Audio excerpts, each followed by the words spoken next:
from his studios in New York, it's time for Wake Up Call with Dan Tortora, where sports meets life.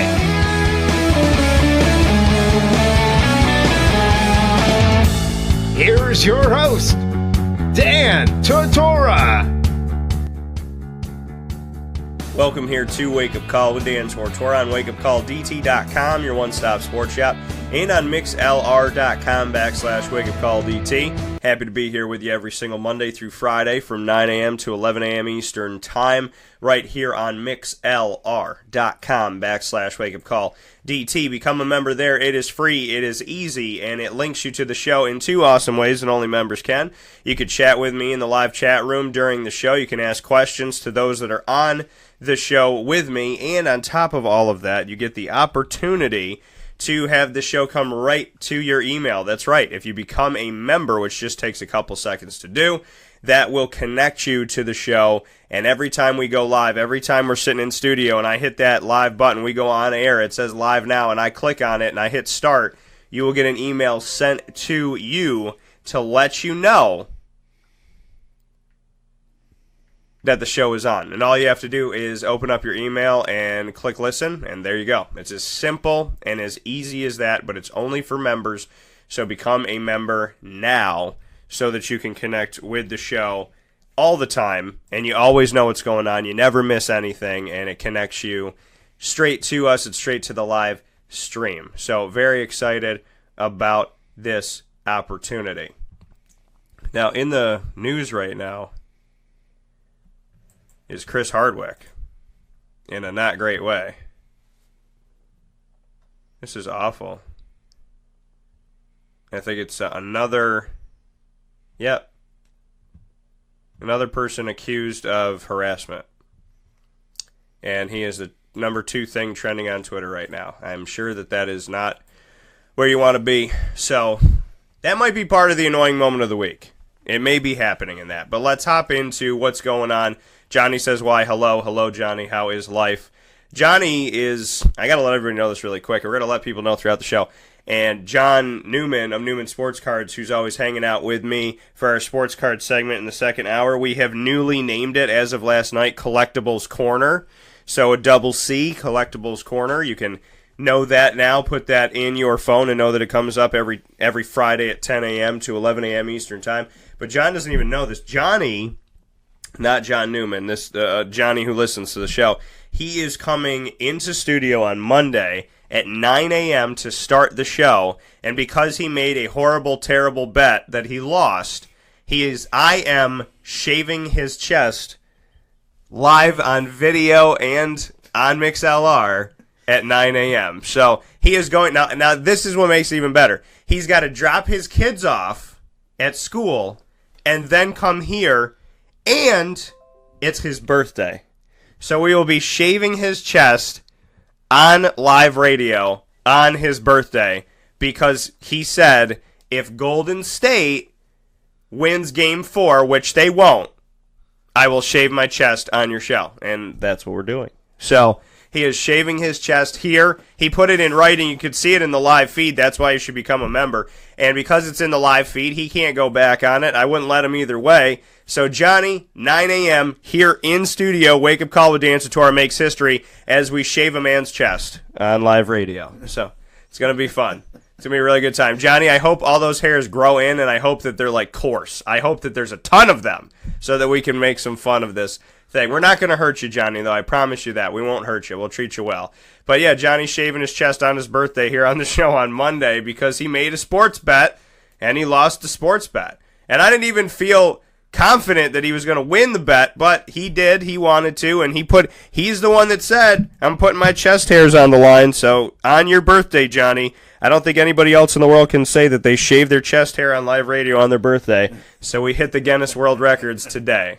We will get into the morning menu, let you know what's coming up. Here on Wake Up Call with Dan Tortora, Monday through Friday from 9 a.m. to 11 a.m. Eastern Time. We like to start off the show by giving you our menu of topics. The morning menu, that is. Live now with the morning menu is Dan Tortora. here in the morning menu, proudly presented by all the phenomenal partners with Wake Up Call with Dan Tortora. You can check them all out by going to wakeupcalldt.com, your one-stop sports shop, and see them all there. They are proudly the Canine Campground, which is our newest partner that we work with. When you're going out of town, bring your dog to Canine Campground. It is, okay, first and foremost, whenever you have to put your dog up somewhere, dog boarding and whatnot, we're all nervous, right? Because it's a stranger. We don't feel like, oh my God, like we're going to drop it off here. Are they going to take care of the dog? Do they love the dog? Do they know how we treat the dog? They take down all of the information. They go through a screening process with you. They figure out what your dog likes, what your dog doesn't like. Does your dog play with it?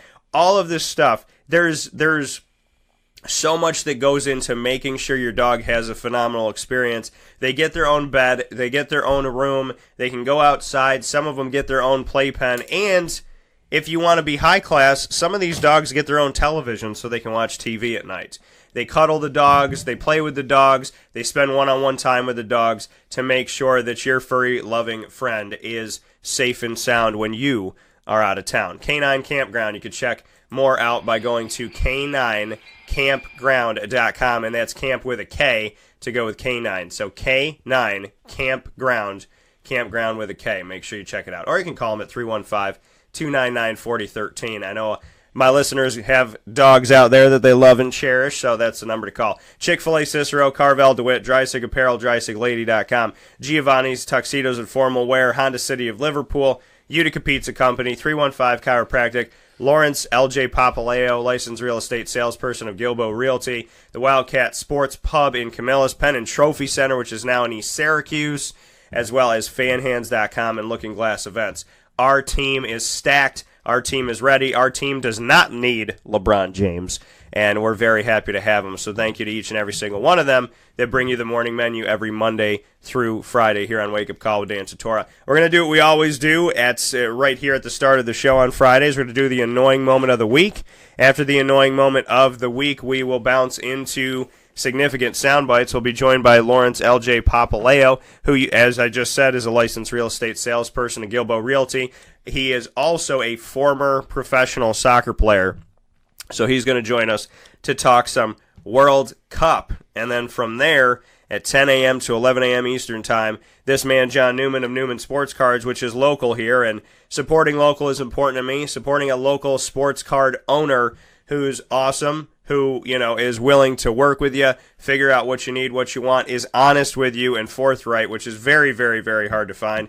He's going to be hanging out in Collectibles Corner. You can watch that on video, too, on Facebook.com/Dan Tortora 21. That's Dan Tortora 21. You can check me out there because we will be living it up here on Facebook Live. It's going to be a lot of fun for us to do this because we always have a good time doing it. It won't be as fun as shaving chess on live radio, but we will have a good time. And I got some surprises for John. I don't tell John anything that I bought or that I got, and he doesn't tell me either for the most part, so I have no idea what he has today in store for the live video and here on mixlr.com/wakeupcalldt.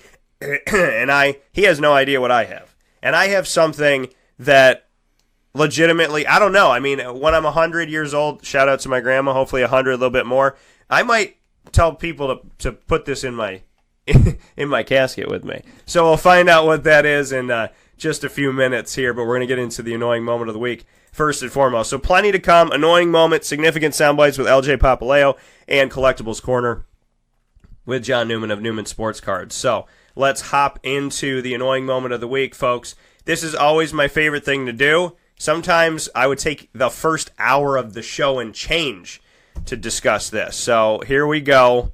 Lord be with us. The annoying moment of the week is on its way. Dan Tortora proudly brings you... Is that for real? Are you kidding me? The annoying moment of the week. I really, honestly, I don't know how to respond to this. Presented by Carvel DeWitt, 4322 East Genesee Street. It's what happy tastes like. Do you have to be that crazy? I guess so.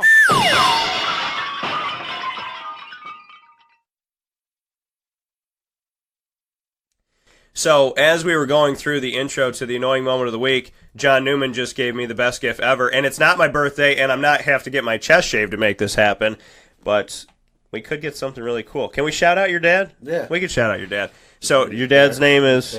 Barry. So Barry Newman is an artist here locally, and Barry does some really cool things, and so hopefully, fingers crossed, Barry will do something for me that has to do with a character that I love so very much. So yeah, shout out to Barry this morning. We've shouted out Jordan. We've shouted out Barry. There's a lot of Newmans out there. Should we shout out the wife? What's the wife? She's all right. Okay. All right. We're not going to shout out the wife this morning. She's not feeling good today. Oh, okay. So he says she's all right. And then on a day that she is sick, he's like, still don't say her name on the radio. No, I don't want to talk. Say it, Sharon. Sharon. Shout out to you, Sharon. Sharon, in general, he didn't want to say hello. And on a day that you don't feel good, where he should feel bad, he still didn't want to say hello. But a couple episodes ago, he did say he was a horrible husband. So that's okay. It's all good. Hi, Sharon. How are you today? Sharon, Barry, Jordan, they're all awesome. So with that being said, let's hop into the morning menu, or the morning menu. Let's hop into the annoying moment of the week. So my annoying moment of the week, it's an annoying moment, but it's got a positive spin because it all worked out. So, okay. So I'm not going to say where I was and whatnot, but I will leave you with I'll Tarantino this thing. I'm going to tell you what I wrote on Facebook and Twitter, because a lot of the times that I write inspirational statements, they have a connection to something in my life, and I feel like they can help you. So I wrote, establish value, or value will not be established. Appreciate your hard work. Appreciate what you do. Establish value, or value will not be established. And this came off of a meeting where, you're talking with somebody, and in the world that we work in today with business, it's about giving your all. But in my business, because we advertise for companies and I utilize all my dreams and my aspirations and my hard work to connect directly to what people are doing. So it's not just a company that's helping you, but me personally, my name is helping you. What I stand for, who I am, what I'm about in my daily life is helping you. And to the best of my ability. So, I went to a meeting, and I had somebody say to me, hey, I expected, someone to come in here and give me this average level stuff, and you're giving me a premier level, but I want to pay down at the average level. And I said, well, does that make sense? And they said, no. And I said, if you buy a VW Bug, it's different than purchasing a Maserati. If you want the Maserati, you pay for the Maserati. But there is no Maserati dealer that's letting you take that off the lot for Bug prices. So that's how I treat my company. But we're a different bird, right? People don't know us like they know. You go buy a car, you buy a car. You go buy a slice of pizza, you buy a slice of pizza. You go buy a t-shirt, you buy a t-shirt.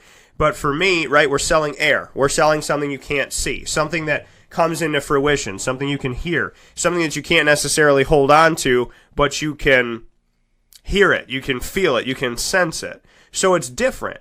But I say to my brethren out there that are advertisers who lie, cheat, and steal, that when you're honest and you're forthright and you're true, you can't promise anything in the world that we live in today. Can't promise anything. You can promise hard work, right? John's going to do what he can with his sports cards, and he's going to do his best to give you a good product. But the truth of the matter is, he could give you the nicest looking, best card, mint condition, near mint condition, send it to you, and somebody could take a magnifying glass and go, I think there's something wrong here. If you want to nitpick, you can always nitpick. And the people that nitpick are some of the most unhappy people that I've ever met in my life. But for me, when you work hard, you do the right thing, you bust your tail, establish value, or value will not be established. Now, my story was a happy ending, because what I did was I established value, got nickel and dimed, and said, I'm not going down that road. I'm not doing that. And so I stepped back from this entity, and I didn't say anything for a couple days. And then I get a phone call. Hey, Dan, I want to pay for this. I want to do this. I want to be a part of this because there's value in it. And so that is something that I appreciated because it doesn't always happen. But when it does, it feels so good to know that you did not get rid of your morals, your values, and your value in yourself. So the annoying moment of the week is to never devalue yourself. Johnny wants to know if he's establishing value to my show by shaving his chest. I think that all of my clients are going to have like a 10% bump that day. So we're going to be good, Johnny. Another annoying moment so again, my annoying moment of the week had a positive ending, right?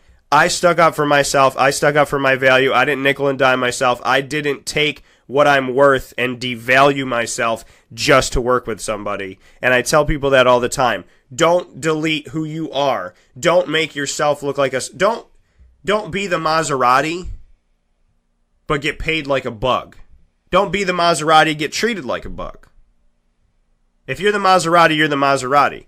And yeah, some people might say, I'm not paying for the Maserati, but that's okay. I'd rather them not pay for the Maserati than pay me like the bug, treat me like the bug, but I know that I'm driving like a Maserati. It's as simple as that. If you're in a NASCAR race, you want the best driver. If you're in the NBA, you want the best players. If you're one of the best players in the league and they want to pay you like you're in the G League, there's a problem with that. So establish value in your life, and life will be, and your life will have that value that you want. And not everybody's going to give it to you, but if you give it to yourself and you establish it with yourself, then you will have that and you will take that. There's certain things in your toolbox that you should never, ever take out of your toolbox. And one of them is valuing yourself, valuing your work, and valuing what you're capable of. So love yourself up like crazy and treat yourself with some respect. Another annoying moment of the week is Honey Smacks. Did you hear about this, John? Honey Smacks? So, Honey Smacks, this is gross. First of all, the picture of it on CNN, because CNN has to show you pictures of disease. But it looks like macaroni and cheese, this picture, but it's not. A salmonella outbreak has affected 73 people in 31 states, and it's been linked to Kellogg's Honey Smacks.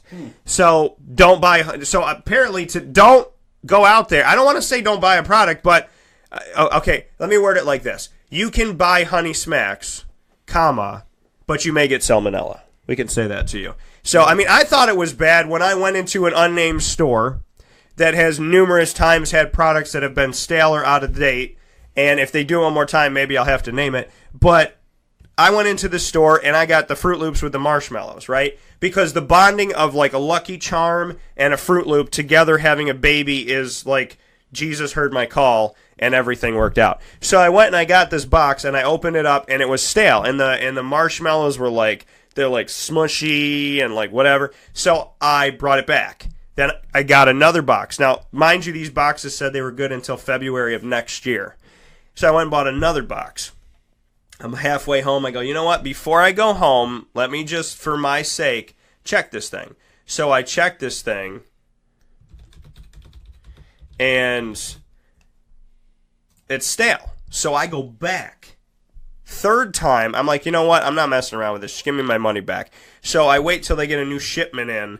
And now this has a different date on it, even though that other date was 2019, and they were finally good. So I thought the worst thing that I've had to deal with is going to a store 3 times to get Fruit Loops and marshmallows. And lo and behold, Honey Smacks, well, that's a little bit worse here. Salmonella poisoning. I don't know how the heck that happens inside of Honey Smacks. My mom said you can't have a turtle growing up because they can give you salmonella. You can't touch raw chicken and rub it on your face or eat it because you can get salmonella. And now Honey Smacks apparently gives you salmonella. So if you have ordered a box, it's like Peter Pan, the peanut butter. Remember that? You got something to say? I think we grew up in the right era because when we were younger, there was no salmonella. We used to get toys in the cereal box. Yeah, now you get salmonella. They replaced the toys with salmonella. I love it. Hey guys, you know, when we were kids, and we didn't get that proof of purchase BS, like, hey, you'll get a free toy if you buy 72 boxes of cereal. Not free, folks. It's not free. I see the proof of purchase. Anytime I see a proof of purchase, cut this off the box, I throw the box out. I go, you know what? That's disrespectful to me. Because when I tell you that mixlr.com/wakeupcalldt is free, and I tell you that a membership or a subscription to wakeupcalldt.com is free, it's literally free. You will fill out something for a couple seconds, put your name, your email, whatever, and that's all you do. And it's completely free. And you never have to touch it again. It's just free. There's no free with this, free with that. But this whole free with proof of purchase, that's an annoying moment of the week too, because Honey Smacks and all these other things, free with proof of purchase, salmonella. So, I mean, for me, yeah, John brings up a good point. Because back in the day, we got toys. Back in the day, we had fun with our cereal. Now, you get to get some proof of purchase and some salmonella in your life. So, that's not fun. The other thing, I think they should change the name of Salmonella. It just sounds like an old married couple, Salmonella. I know. Oh, you know the Salmonella family, right? You know the Salmonellas. They're a little bit squirrely. They make you uncomfortable. They make you want to leave the room. Yeah. You know? The Salmonellas. So, I mean, but Honey Smacks, I mean, whatever, guys. I don't know what to tell you about that. Honey Smacks. I hope everything works. I thought the worst thing I heard in the food industry was that IHOP is now IHOB, but Honey Smacks went and broke that. I think Kellogg's is glad Chris Hardwick is trending. Oh yeah, to take a little bit of the heat off of them. Oh, I love that. I love that Orange Avenger said. I think John meant Sam and Ella. Salmonella. So you know Salmonella. So, but yeah, Chris Hardwick is one of the top things trending right now, and this is really sad, folks. So let's look it up with Chris Hardwick here in the studios as we continue in the annoying moment of the week. He's not here in the studios. We're talking about it in the studio. So Chloe Dykstra has accused her ex-boyfriend of long-term abuse. So that's not fun. And this is where we sit right now. So actress and TV personality Chloe Dykstra unloaded a long and emotional essay accusing an unnamed ex-boyfriend of long-term abuse and career blacklisting. In her essay titled Rose-Colored Glasses, A Confession, the 29-year-old said she was in her early 20s. She dated a man almost 20 years her senior who displayed what she called controlling behavior, including ordering her to remain in their hotel room while he attended parties at San Diego Comic-Con. So Dykstra, who co-hosted the cosplay show Just Cause on Nerdist YouTube channel, said the man, quote, quickly pressured to take an on-camera job at his company I didn't want, end quote. So he pressured her to do that. She also accused of the man of pressuring her into sex against her will, though she wrote, quote, to be fair, I did go along with it out of fear of losing him, end quote. She also wrote that, quote, after 3 years of being snapped, yelled at constantly, very rarely being shown any affection, I finally left him, end quote. So she said after the breakup, this person, quote, made calls to several companies I received regular work from to get me fired by threatening to never work with them. He succeeded. I was blacklisted, end quote. So she also put on Twitter, I quietly posted an article today, unlisted on Medium. It clearly made the rounds. I'm overwhelmed, and I want to thank all of you for your support and kind words. They mean so much to me. I may take some time off the internet. Please know your support means everything to me. So, this was an unnamed person, but, you know, there's the connection of, 20 years a senior and working on Nerdist and all that stuff that she's referring to Chris Hardwick. Now, here's the thing about this, and this is why it's part of the annoying moment of the week, sadly.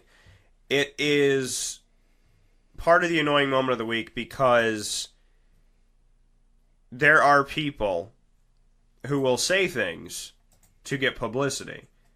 There are people who will say things to dismantle somebody else's career.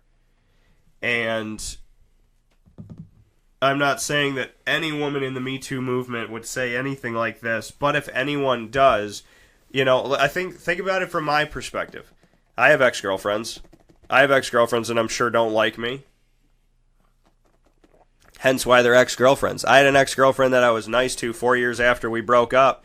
She said, don't pray for me, don't wish me well, don't call me, don't talk to me. I was like, somebody who's like, don't pray for me, don't care. To me, that was just weird. I would never tell someone don't pray for me. That doesn't make any sense. And, but at the same time, in my relationship, I was screamed at. I've had things thrown at me. I've been yelled at. I've been threatened. I had one girl that was verbally and physically abusive. But if you ask them to tell the story, they probably tell it the other way.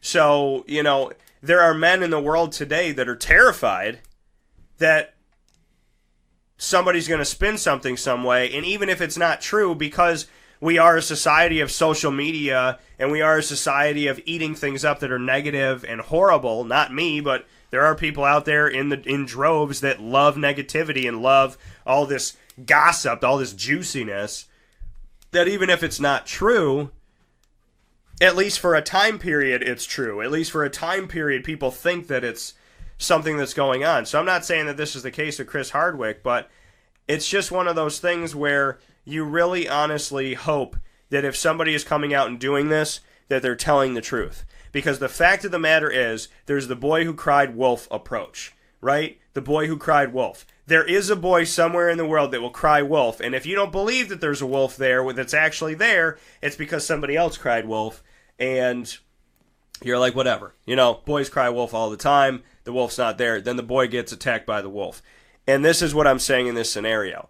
If you are a woman or a man, and men can be a part of the Me Too movement, and I want people to understand that. I was verbally and physically abused in a relationship, and I'm not going to hide it because it was my life. So, and I didn't abuse her back because that's not my way. I'm not going to hit a woman. I will restrain and be like, okay, that's enough. Let's stop this. Let's calm down. Let's talk about it. But I do not put hands on a woman. That's not my life. That's not who I want to be. That's not what I think a man should be. But I don't think a woman should put hands on a man. And that's something that I feel like is really sad in the world that we live in today, is that there is this Me Too movement. But if you're a man that says, hey, I'm a part of this, there's that feeling that you won't be readily accepted because you're a man. And that in and of itself is discrimination. Because I can be strong, I can be athletic, I can be who I am today. And I consider inside and out that I'm a very strong person. I still never put hands on somebody who put hands on me. So I think there's a lot that's the annoying moment of the week with everything that's going on. Because if you are a woman or a man who's claiming to have been abused and you weren't abused and you're just doing it for attention, and I'm not saying any of this has to do with Chris Hardwick. I'm just saying I brought the Chris Hardwick conversation in to make a broad statement, a broad paintbrush. If you're crying wolf in the Me Too movement, please understand that you are disgracing and putting down and making less the people who actually are having the courage to come forward. Okay? I love when people say, I'm a Catholic, I'm a Christian, and then they go and do horrible things. That makes Catholics and Christians look like horrible people. When someone says, I'm a Catholic and I hate gay people, I'm a Catholic and I'm a Catholic and I don't think there should be any African Americans in my church. I'm a Catholic and I don't think, and I look and I listen and I hear, and then I hear people come back to me and go, you don't have black people in your church? You don't have gay people in your church? You don't have lesbians in your church? You don't accept these people? And I go, what are you talking about? Being Catholic and Christian to me means accepting everybody. Well, to other people, it means not accepting everybody. Well, why should I be disgraced and defamed and pushed down for being Catholic and Christian because of what somebody else interprets that law to be? And that's exactly what I'm talking about here. The people involved in the Me Too movement, for all of you that have been hurt like I have, or worse. And yeah, I'm there. And yeah, there's a part of me inside my heart that's like, I'm afraid to tell you that I'm a part of that because I don't want you to come back at me and say, well, you don't belong in it. But that's the thing I'm talking about in the annoying moment. My heart should not be afraid to tell you that I had someone put hands on me because I'm a man. Because I'm a man and I could have reacted, I didn't react. And I don't think that because I'm a man, I'm better than a woman. So to say that, to have a woman, this is the irony about it, to have a woman out there say to me, well, you're stronger than the girl you dated.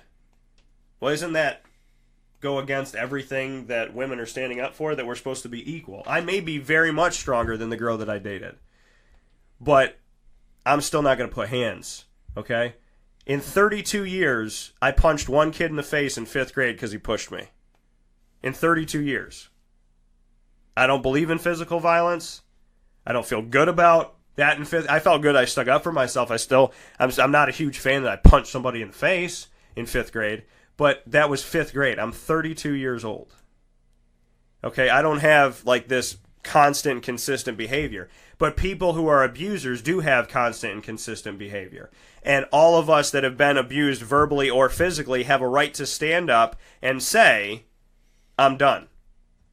But to anybody out there that is doing anything for attention or to ruin someone's career, that is sick, that is disgusting, and it takes away from the movement itself. And it actually, ironically, puts everything in reverse if you say, I was blacklisted, but you're just trying to blacklist somebody else.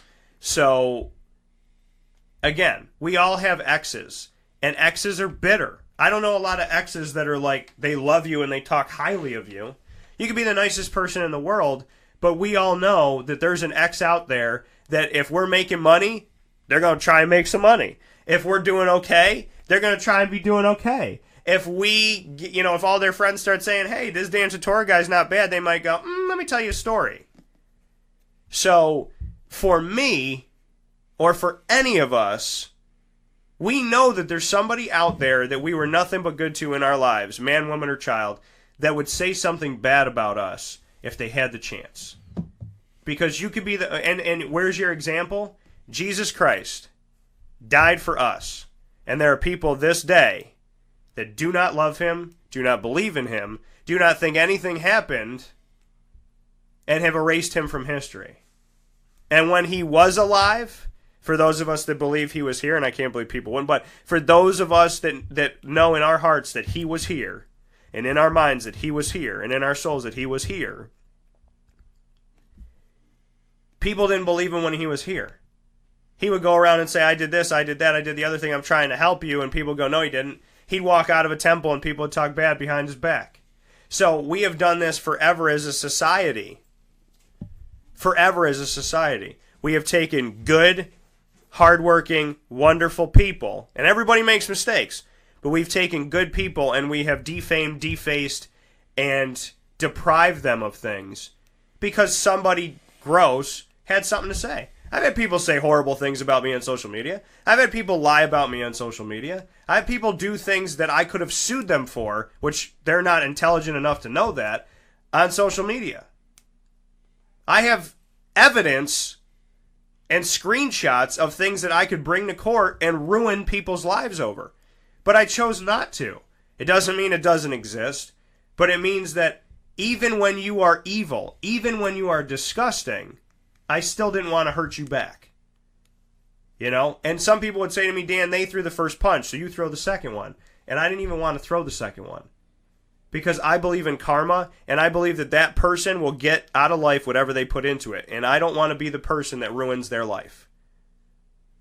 I can't speak for anybody else down the road, but I don't want to be the person that ruins your life. You can be a horrible person and say horrible things about me every day of your life until the day you die, and I still will not come for you. I still will not wish bad on you.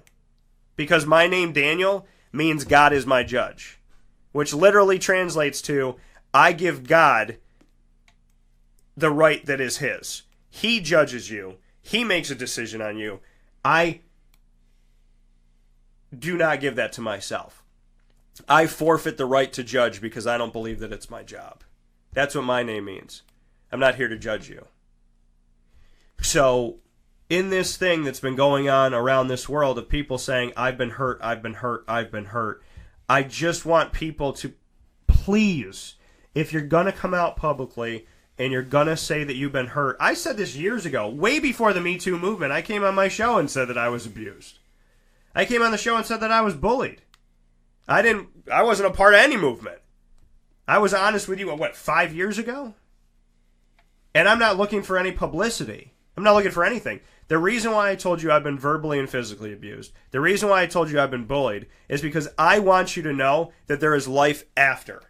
I want you to know that before you commit suicide, before you jump off a bridge, before you become depressed, before you become a shut-in, before you retaliate and start hurting other people because there's pain inside you, that there's another way to go. And that when people say you can't survive it, you can. You can live through it. I don't want you to survive it. I want you to live through it. Because survival is saying, I'm barely going to get by. Living means that you got your hands on the wheel. Surviving is, I hope this car doesn't go into the water, but if it does, I hope I live. Living is saying, wherever this car goes, I'm in the front seat, I'm driving this dang thing, and I'm going to be okay.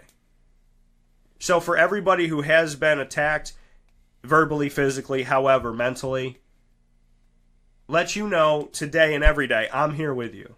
Okay? I've been there. I've been a part of it, unfortunately, and I got your back.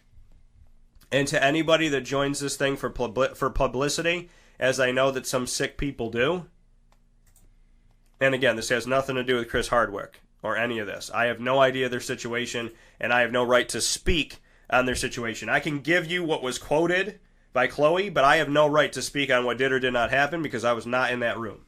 Nor does anybody have a right to speak on my life if they were not in that room. Nor does anybody have a right to speak on my life if they're not in my studio, not with me day to day seeing me work. Okay? Nobody can speak on John Newman unless they know John Newman and they're with John Newman every waking moment sitting on his shoulder knowing what he does, how he lives, and how he goes forward. How does he run his business? He knows how he runs his business. I know how I run mine. You know how you run yours. We have become a society that is so comfortable to talk about everybody else. You want to know why? Because we got nothing going on. I told you I didn't want LeBron James on my team because of what I think he does to your career. But have you ever heard me say that LeBron James doesn't work hard? I had an opinion. I wouldn't play with LeBron James. But I respect the heck out of the man because he's a baller. He's a champion, and he's damn good at his job. You might not like Tom Brady. You might not like Bill Belichick. But you know what you have to do? You know what you have to wake up and realize? They are good at their jobs. So if you're going out there saying, I hate the Patriots because they win all the time, okay. But if you say, I hate the Patriots because they suck, no. Or if you say, Tom Brady was touching little girls 10 years ago, and I'm going to spread this rumor because I hate the Patriots so much, pump your brakes. So feel how you feel, but do not go out there and spread rumors and spread hate about people, please. And in a movement like this that is so precious to all of our lives, to my life, that people are willing to stand up and say enough is enough, and for me to feel like I can't be a part of that because I'm a guy, it's horrible. So anybody out there that is saying, oh, I've been abused, but you haven't been, but you were the abuser who's trying to protect yourself, do us all a favor and stop. And I will tell you that karma will come. Karma will come for you. Karma always comes. If anybody is on time, it's karma. And people say, well, no, it's not, Dan. But my mom told me something about a fellow broadcaster that was horrible to other broadcasters. In his own office, in his own anywhere. My mom looked me in the eye and she said, I guarantee you a year from now he will not have the job he has right now. He will not have that position that you think is prestigious anymore. You mark my words, this man will fall. 8 months later, gone. My mom has no connection to this person. My mom doesn't even know this person. She only knows what this person has done to other people in society. And she said, mark my words, he will fall. And not only did he fall then, he has never risen back. So when you think that the evil will always rise, that the abusers will always rise, understand that karma comes calling to everyone's house. And if you're good to her, she'll bring you a gift. If you're bad to her, I'd suggest that you hide when that doorbell rings. But she gonna come in anyways. So, if you are a part of this movement, if you are a part of people that have been abused, please, please, please, please, please accept men into this group. Please, please, please, please, please accept each other. And do not lie about abuse. The only thing worse than abuse is lying about abuse. Because there are those of us that have mentally, physically, and verbally been drained. And none of us deserve somebody spreading rumors about somebody else, which downplays what we actually went through in our lives and what we were courageous enough to tell. Nobody likes a liar. I don't care who you are. Nobody likes a liar. So tell the truth. For Chris Hardwick's sake, Hopefully this isn't true. Hopefully he's never hurt somebody. Hopefully he's never been abusive. If it is true, then I hope that everyone involved can move forward and live a better life from here. And hopefully he can learn something. But to anyone anywhere who has ever been abused, please know I fight the fight with you. You're not alone. And I deserve the time to talk about my feelings just as much as you do. But if you're faking this thing, understand that that is more disgraceful than abusing someone, is faking it. So be honest, be forthright, be true, and band together. This is the annoying moment of the week. We'll be right back. This is a wake-up call, fast break. For one day only, Sunday, August 12th from 10 a.m. to 7 p.m., the CNY Pop Festival brings sports and pop entertainers together, including Syracuse basketball's Decades of Boeheim from Roosevelt Bowie Jr. to Dajuan Coleman, as well as Syracuse football alumni and actors from The Flash, Star Wars, The Gremlins, Power Rangers, and The Addams Family. Come to the CNY Pop Festival at the F Shed at the Regional Market. Buy VIP and pre-sale tickets now on CNYPopFestival.com. Brought to you by Honda City Liverpool, Utica Pizza Company, and True by Hilton Camillus. Carvel DeWitt, it's what happy tastes like. Do you know why? Because we make ice cream. Creamy, rich, flavorful ice cream. Not yogurt or iced milk like some of our competitors. Ice cream. Fresh, by hand, daily. For the calorie conscious, we have something new for you. Our new Carvelite. Same great flavor, creaminess, and texture of our regular ice cream with only 35 calories an ounce. So whether you want an ice cream cake, flying saucer, dasher, carvalanche, hard or soft ice cream, we will satisfy your craving with our fresh, handmade regular or new Carvelite ice cream. Carvel DeWitt. It's what happy tastes like. Clothing that will change with you without you having to change. DreissiglLady.com, DREISSIG Lady.com. With the Bamboo line Relax Fit clothing as well as the Athletic Fit clothing, DreissiglLady.com is fit for any woman, any time of the day, anywhere. Whatever you're doing, whatever your day commands of you, command yourself to feel comfortable in Dreissig Lady Apparel. DREISSIG Lady.com. For all the women out there, feel good in what you're wearing. And don't feel like you have to constantly change throughout the day. Whether you're a stay-at-home mom, a business owner, going for a jog, going for a meeting, or just relaxing at home, DreisigLady.com is the right fit for you. DREISSIG Lady.com.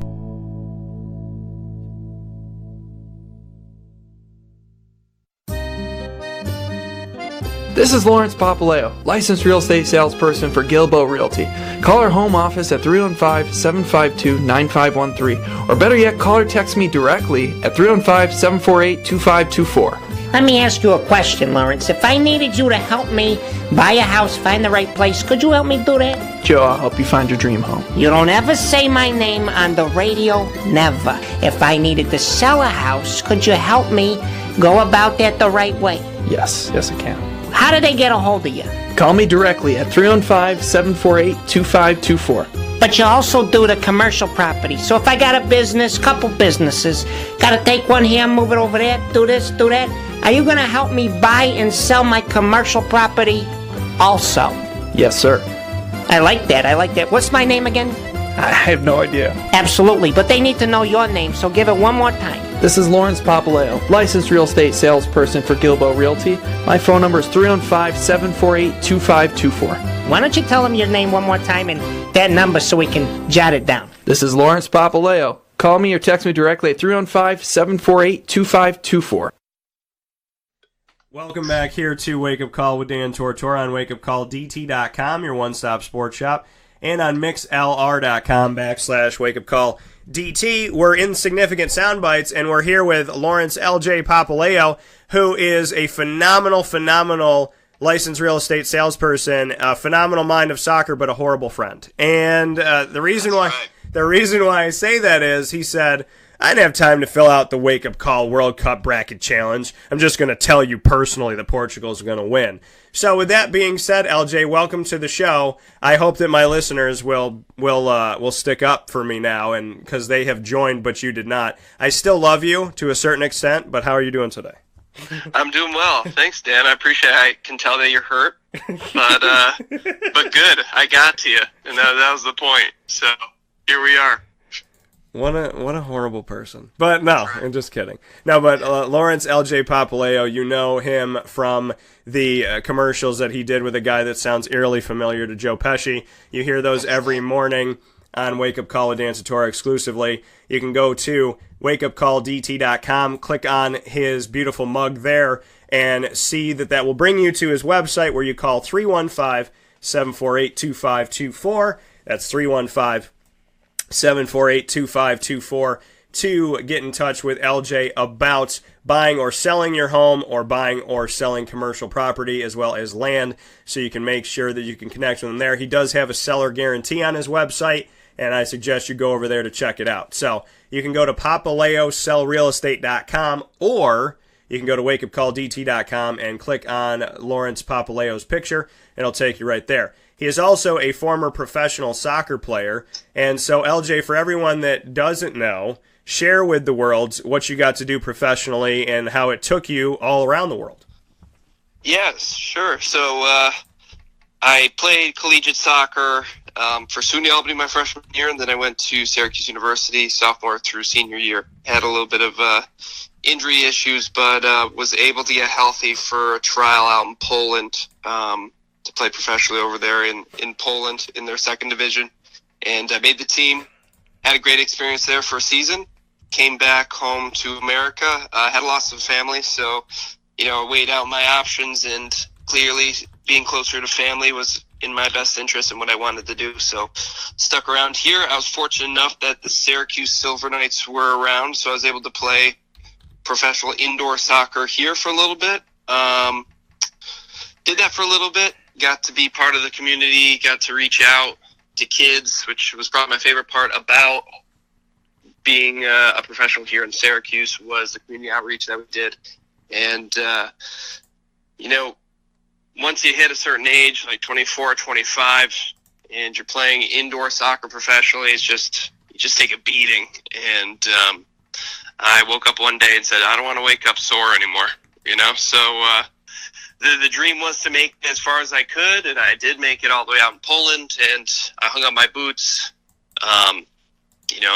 being able to walk. So that was that's a pretty important thing, being an athlete. I'm able to walk, no long-lasting injuries of any sort as of right now. So successful career, and now I'm selling real estate, helping families find homes, and it's very important to me. So. And you can walk them through the house because you can walk now. So that's good. Exactly. So let's discuss this World Cup. As we were getting set to get you on the show this morning, it was 0-0 Egypt and Uruguay, and then while we were on that fast break, Uruguay scored in the 90th minute. So they are currently, it's a 90th minute, and then there's 4 minutes of stoppage time. Jose Jimenez scored for Uruguay, so they are in good positioning right now. Are you cool going through this? Since you didn't have time for the bracket challenge, can we go through the brackets and get your thoughts on who's going to win the group stages? Sure. Okay. Let's do it. All right. Group A, Russia, Uruguay, Saudi Arabia, and Egypt. Who is the top team coming out of here, and who's the second? Top team, I pronounce it Uruguay. Is it Uruguay?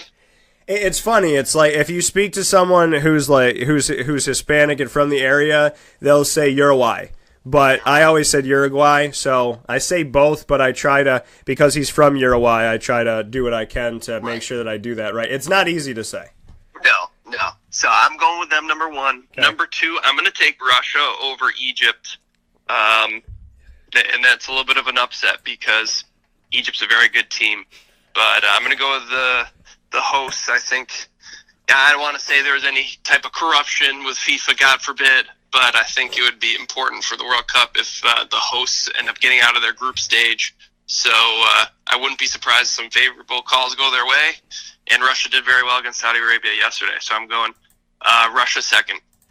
It's funny that you said that because I was like, could Russia really lose when it's theirs? And I was like, could there be foul play?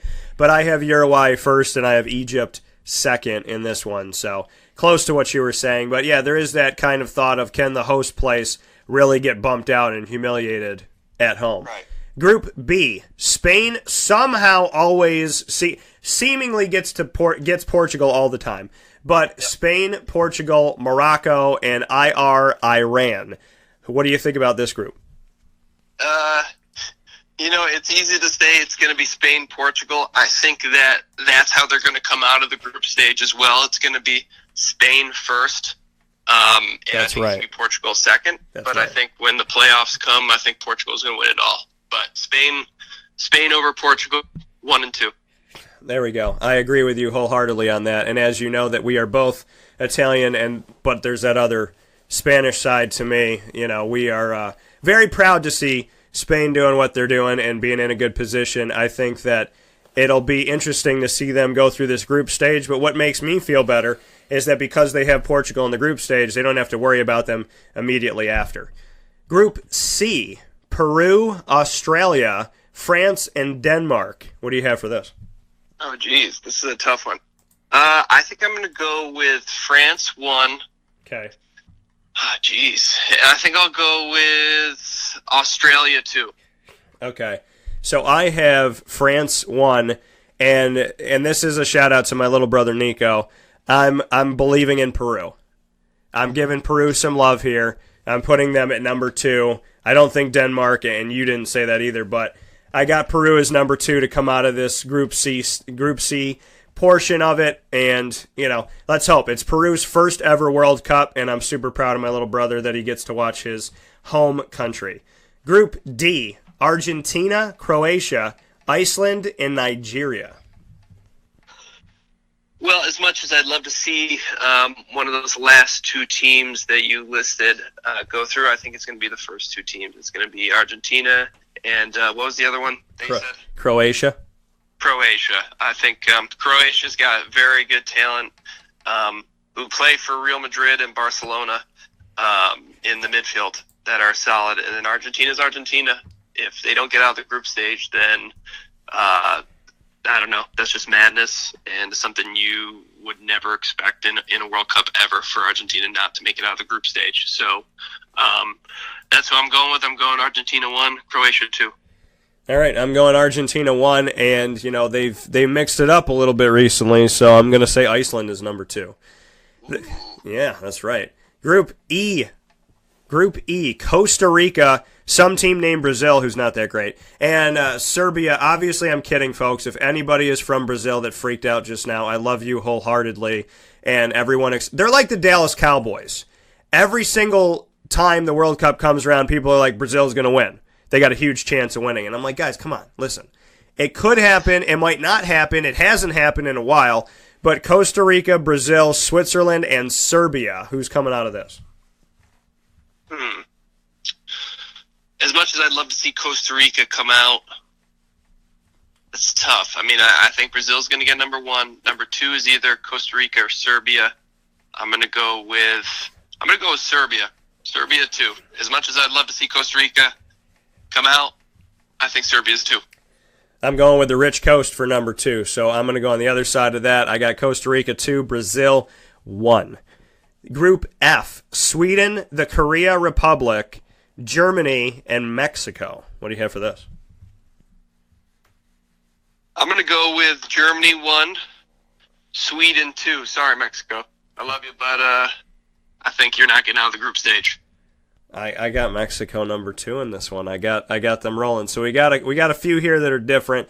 Tunisia in Group G, Panama, England, and Belgium. There's one team in here. Well, I'm not going to say anything because I don't want to ask a loaded question. Who do you have? And then I'll make my statement. Tunisia, Panama, England, Belgium. Belgium 1, England 2. I have Panama 2, and I don't have England because I don't trust them. So I don't trust England right now, and I feel like they've been somewhat of a letdown in recent years. So I'm going Belgium 1, and I think Belgium could pull off an upset against Brazil in the knockout round. So I do ultimately have Brazil, but I think that'll be a good quarterfinal. Group H, Senegal, Poland, Japan, and Colombia. I'm going to go with Colombia 1, Poland 2, and I got to choose Poland because I played there. I've got some great friends there. I've got some great friends here in America who are Polish. Lewandowski is a great forward, and if he gets a chance, you can bet your bottom dollar he's going to score. So I'm going to go with Lewandowski and Poland 2. All right, I'm going with Japan as number 2. So we seem to have the same number 1s but different number 2s in this thing. So it'll be interesting. And even though you didn't put it on the internet, I'm going to put it down on paper, and then you and I will see how well we move forward in this thing. But I believe that you have agreed to shoot some video with me, you and I people watching us watch the World Cup. Are we game for that? We're going to have some fun with that? I'm game with that. I wish we could have sorted it out for the Spain-Portugal game coming up. Because that would have been fun, because I'm going to be cheering my heart out for Portugal. I'm a huge Cristiano Ronaldo fan. So if you wanted to get some sort of animated film, you would have gotten it. But maybe we could sort it out for the rest of the games in the tournament. Yeah, and you're a terrible person for that. But it's okay. I still like. Now that's today at 2 p.m. Eastern time. So it's not that we can't figure that out. What, are you too busy? What's going on? What do you mean? That's a quick turnaround. I got showings. I got things I got to do, Dan. I understand that, but you know what? You can tell you can say to everybody, listen, I'm showing houses right when I get off a wake-up call, all the way up till 1:30. Then I'm showing houses after the game. I mean, you have to see from a business owner to someone who is pretty much running their own show as well. From business owner to business owner, you have to schedule around important games. You got to know that, LJ. Come on now. Oh, I know. I know this, but my clients come first. And as much as I love the World Cup and I've been waiting 4 years, this is crunch time here in the summer. So I can't miss a beat. My clients work during the day, and sometimes it's just a lunch break where I got to take them out. So we try to bang out a showing or two during their lunch break. So I'll figure it out for future dates, but I don't think today it's going to happen. All right, LJ. Well, you do what you got to do, man. It's all good. I know that you're working hard, and all jokes aside, I know that I'll be watching Spain and Portugal, and you'll probably be checking it up on your phone. But and I'm not saying this to say this. This is the person who sold me my home. To somebody who what we do at Wake Up Call with Dan Tortora and Dan Tortora Broadcast Media. We work with good people in the community. We work with people who treat you like a person, because I know that's unheard of in today's day and age. So for someone who is personable, comedic, constantly there to help you, does his due diligence, does his homework, does what he can, listens to you, doesn't speak at you, and is always there for the conversation of figuring out what's right for you instead of forcing you into something that they're just trying to sell. If you want to be treated with respect, and we all deserve that, that is LJ Papaleo of Gilbo Realty, licensed real estate salesperson. You can call him at 315-748-2524. That's 315-748-2524. He does have a guarantee if you work through him, and in all honesty, folks, we went through a lot, as LJ knows, in looking for a house, and if we didn't have him around for some comedic relief and the personal touch and just the kindness that he provides, it would have been more of a headache than it was. So we appreciate what LJ has done for my family, and I look forward to him helping your family. 315-748-2524, and on top of all of that, we link him back to sports because he knows what he's talking about in most cases when it comes to the World Cup. Not with Portugal, but with everything else. We appreciate it, LJ. Defending Euro champs. You can't. Who won? But didn't Spain win the Euro twice around winning a World Cup as well? That was a long time ago. That's like saying, didn't Italy win 4 World Cups? They're not even in this one. The fact that you just smacked yourself in the face with that one is awful. You just hit yourself. How about, before you go, how about America not being a part of this thing? I mean, this is a tough break for everybody in the States who, it's funny, I'm like, even there's soccer fans in the United States, and it's consistently growing. The MLS is going to have 25 teams in the near future here, but it seems like all the basketball, I hate soccer, football, I hate soccer, baseball, I hate soccer, hockey, I hate soccer. Everybody's a soccer fan when America's playing. So, it's going to be a little bit different, maybe a little bit quieter here in the States. What do you think about America and the fact that they were right there, and if they had taken one of those draws and turned it into a victory, we could be discussing them inside of the group stages. What do you think about them not making it? You know what? I've got so many opinions on it. If LeBron James has a bad game, everyone all over Facebook, ESPN, anywhere you turn on the TV, people are making fun of him, right? U.S. men's national team have a bad game. No one cares. It hardly makes the news. Even us not making the World Cup was big news, but was also like, all right, well, time to move on. Not a big deal. In order for us to be a huge force in the world when it comes to soccer, we got to take it seriously. And we still, I don't think, take it as seriously as we should. The sport's growing. I get that, and it might not be in my lifetime where we take it as seriously as football or basketball or baseball or even hockey. But we take it way too easy on these players. If they make a mistake or have a bad game, it's like, oh, okay, but you were there and you tried your best. Our women's national team were historically the greatest, in the world. But even when they play bad, it's like, oh, it's okay.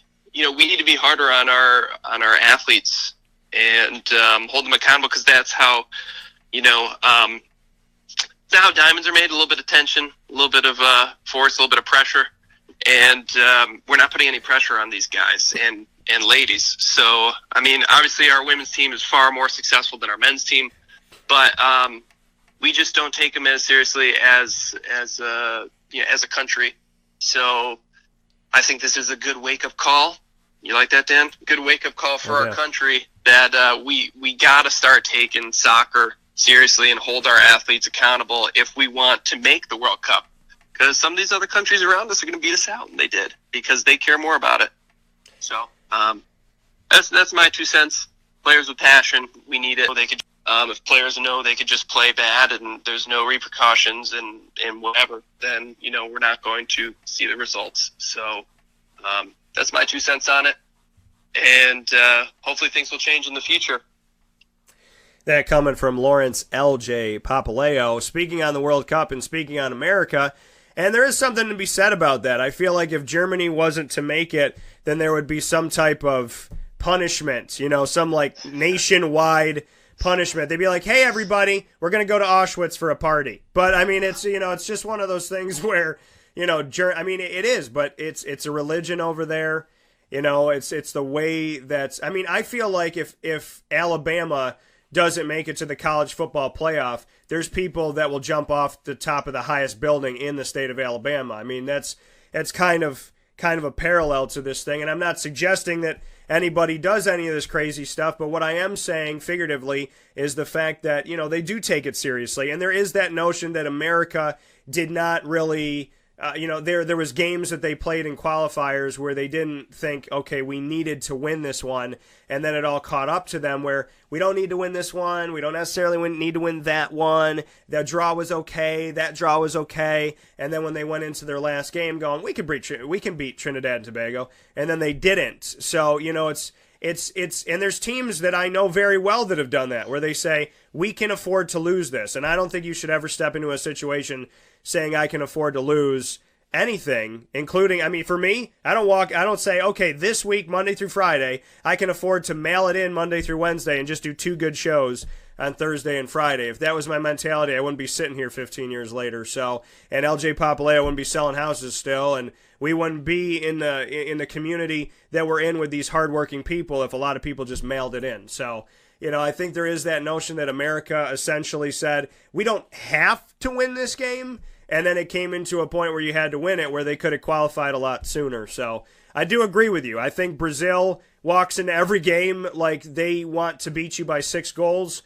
Spain, Germany, Portugal, France. These are teams that have that mentality. Brazil, I think I said Brazil, but they walk into these matchups saying, if this was the game that we had to win, we have to win it. And then they qualify early, where America's, let's do this, let's do that. And then the 11th hour rang, and guess what? It didn't work out. And, sometimes when you wait until the last minute, things don't work out. And even if you work well under pressure, it doesn't always translate when you're always doing things at the last minute. So I think you got a point there, LJ, and I think it's sad that we're not going to see America, and it's really strange that we're not going to see Italy. So maybe you and I can watch the World Cup coming up here in the next couple of days, and we could have some pasta so we could feel like Italy's involved. There you go. In some way, shape, or form, we're going to include Italy. If it's pasta or cannolis or some sort of pastries. Yeah, we'll make it happen. So with that being said, Lawrence LJ Papaleo, we're going to let him get back out there in the Central and Upstate New York community. If you need him to sell your house, if you're looking to buy a house, sell commercial property, if you're looking to expand your business and buy some commercial property, 315-748-2524. Legitimately and literally one of the best people I know. So keep doing what you're doing, my good sir, and I look forward to talking with you soon. I appreciate it, Dan. Thanks for having me on the show. All right, take care. All right, take care. Bye. Bye. That coming from Lawrence LJ Papaleo. We're going to take a quick step aside, and guess what happens now? You get to watch us on video, and right here you get to continue listening on mixlr.com/wakeupcalldt. We're going to be back here live on the live feed, mixlr.com/wakeupcalldt, and on wakeupcalldt.com, and on live video. Dan Tortora 21 is what you look for on Facebook, facebook.com/Dan Tortora 21. Find John Newman of Newman Sports Cards and myself, Dan Tortora of Wake Up Call, for Collectibles Corner, where we speak on sports topics, link it back to the hobby of collecting sports cards, selling sports cards, having a business in it, and we talk about life. So if you want to have some fun with us, it's the time to get on video and get on audio and hang out with us here coming up after this fast break. This is a wake-up call fast break.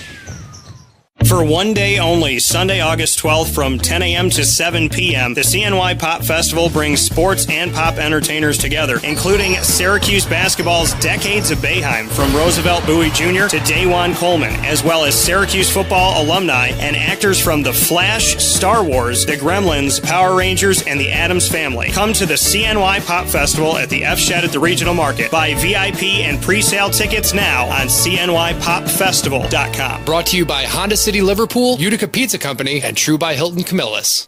This is Jimmer Sikowski, owner-operator of Chick-fil-A Cicero, 7916 Brewerton Road in Cicero, right in front of the Home Depot. I had a deep feeling that God wanted me to do something bigger with my life and to help people, help others. I kept putting Chick-fil-A in my life, and I realized as I was going through the franchise selection process that positively impacting the lives of others was really core to what we do here at Chick-fil-A. First of all, it starts with the food. The food is brought in fresh daily. We bring in local produce. We prepare to order in the kitchen. We hand bread our chicken. We hand spin our milkshakes. It's great food. It doesn't taste like fast food. I think the second thing is the way people feel when they come in a Chick-fil-A restaurant. It's different. We try to treat people with intentional kindness here, which is very different and deeper than good customer service. And so I think it feels remarkable for most people to come in a Chick-fil-A restaurant. And then lastly, the impact that we try to have in the community is very different. It's a big part of the expectation of every operator of a Chick-fil-A restaurant is that they're actively engaged in their community, they're a leader in the community, and they're making a difference. When they realize that what we're striving to do is to shine a little light in their life, that's a very, very different experience than you will have in any other quick service restaurant. And it's that remarkable experience that I think people will emotionally connect with.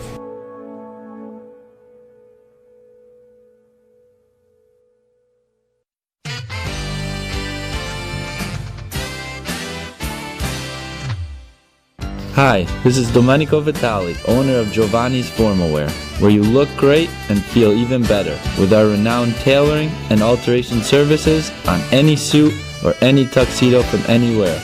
Call 315-455-8729. That's 315-455-8729.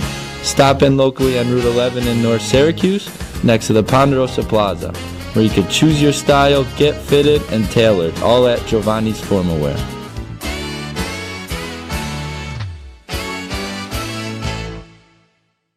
I'm George Townsend of Honda City with some good advice when buying a new car. The true cost of owning a new car is determined by the appraised value when you trade it. No vehicle appraises higher than a Honda. Next, look for low APRs and deep discounts. You also want low maintenance costs and great fuel economy. That's why my advice to you is to buy a new Honda. Looking pre-owned, visit our Honda Certified Used Car Center. Honda City, 7140 Henry Clay Boulevard, Liverpool, or HondaCity-CNY.com. It would be a pity if you don't shop at Honda City. For all of us that have always wanted our favorite restaurant to come to us, it's now a reality in Central New York with It's a Utica Thing, with Utica Pizza Company bringing their wonderful recipes that they've handed down through generations to you, to your event, to your business, to your home. It's a Utica Thing, proudly bringing Utica Pizza Company on wheels to your location. Call 315-738-8946. That's 315-738-8946 to bring Utica Pizza Company to your doorstep with It's a Utica Thing.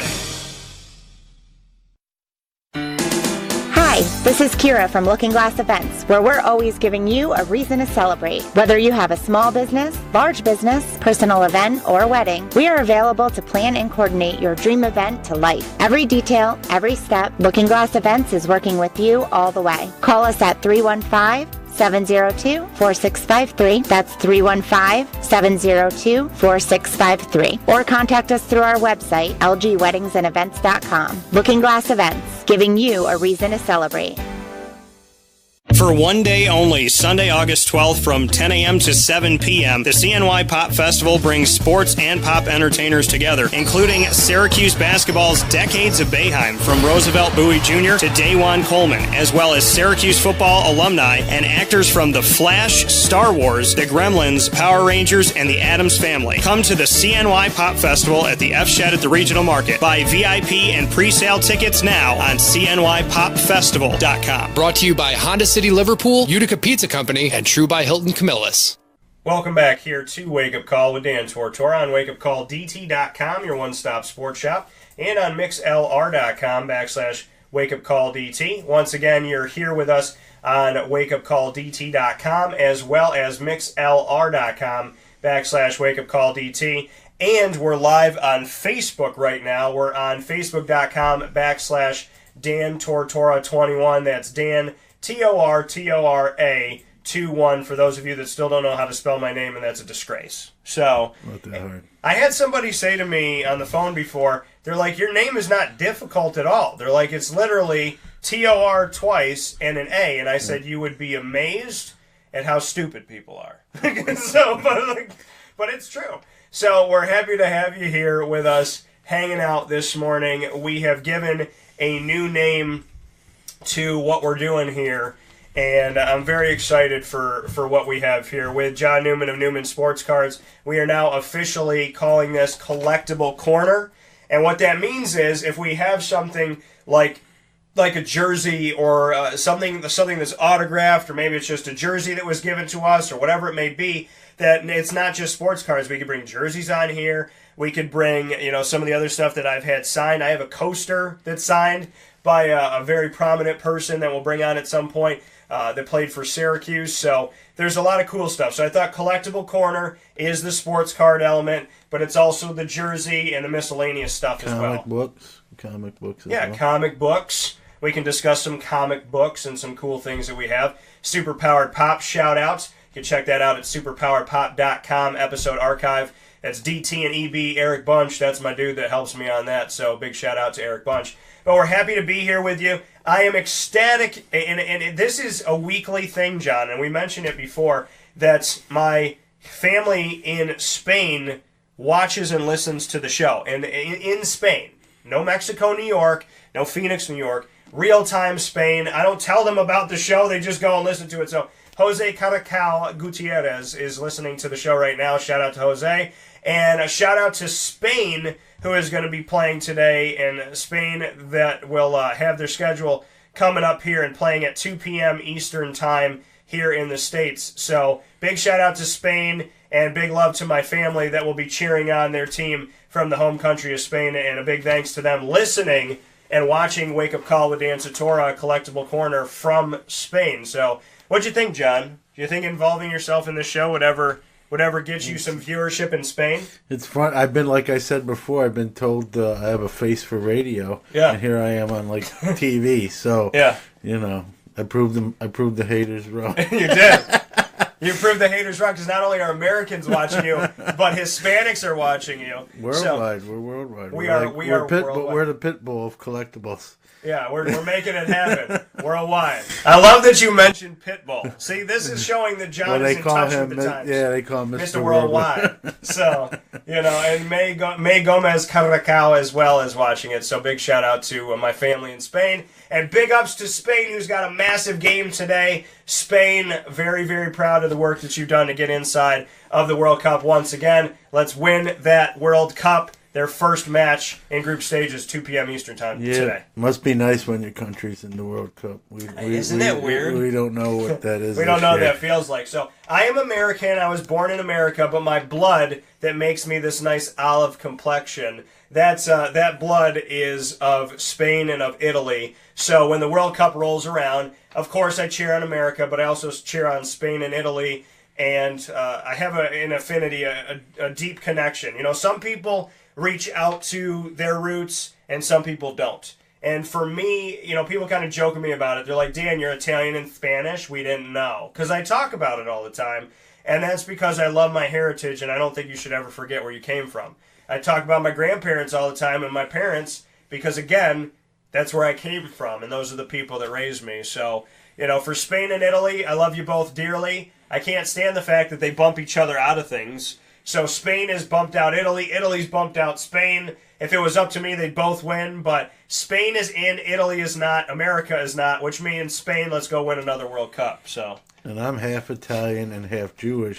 So both my teams are gone. Italy and Israel. No Israel. So. But there is no Palestine. And no USA, so I guess I get to just pick whoever the heck I want to So John Newman has stated in this moment he's going to cheer on Spain. Is that so? I root for Spain. And you're wearing red today, that's perfect. Yep. So red and yellow, I like it. And the thing is, Spain, if you win, my T-shirt will mean so much more.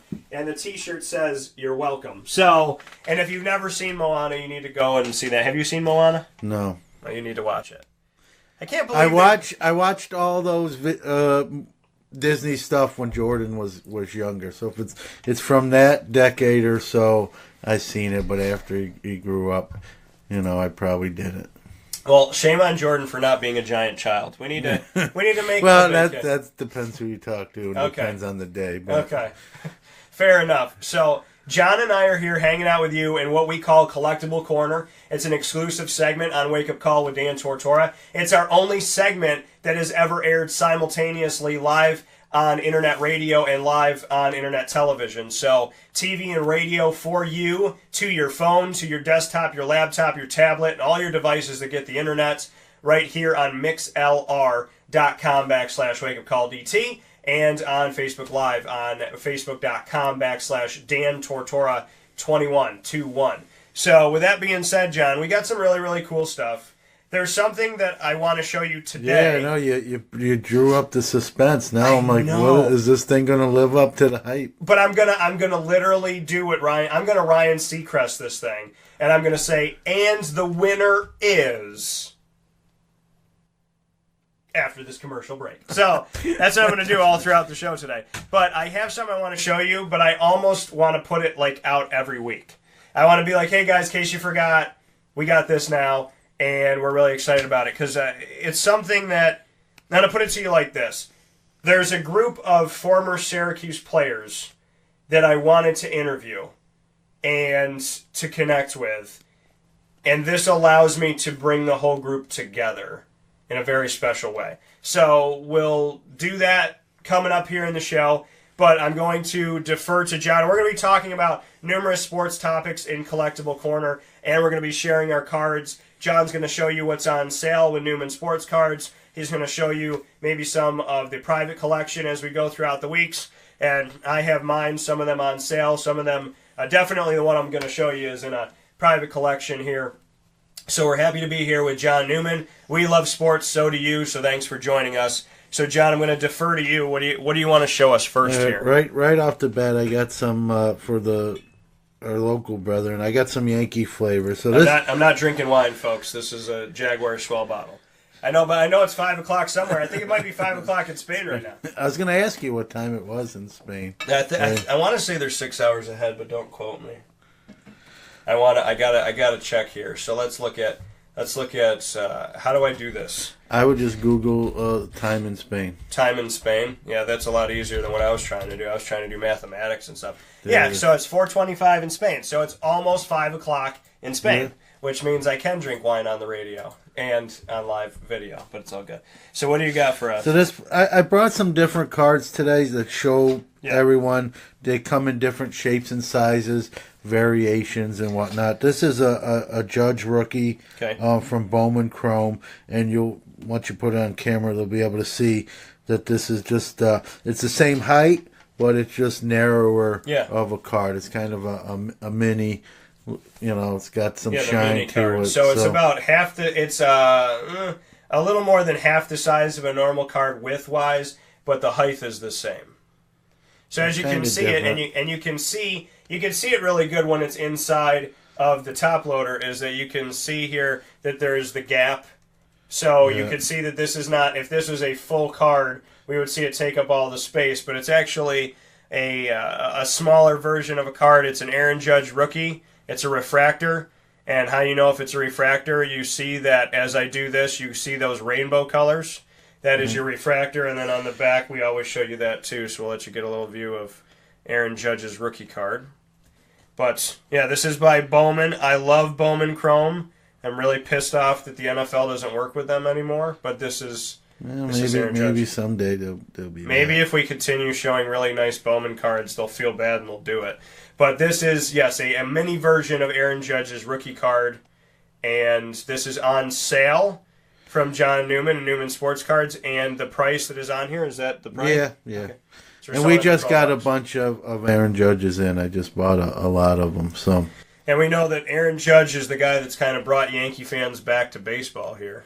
And I'll be honest with you, he's having another decent year. I was really...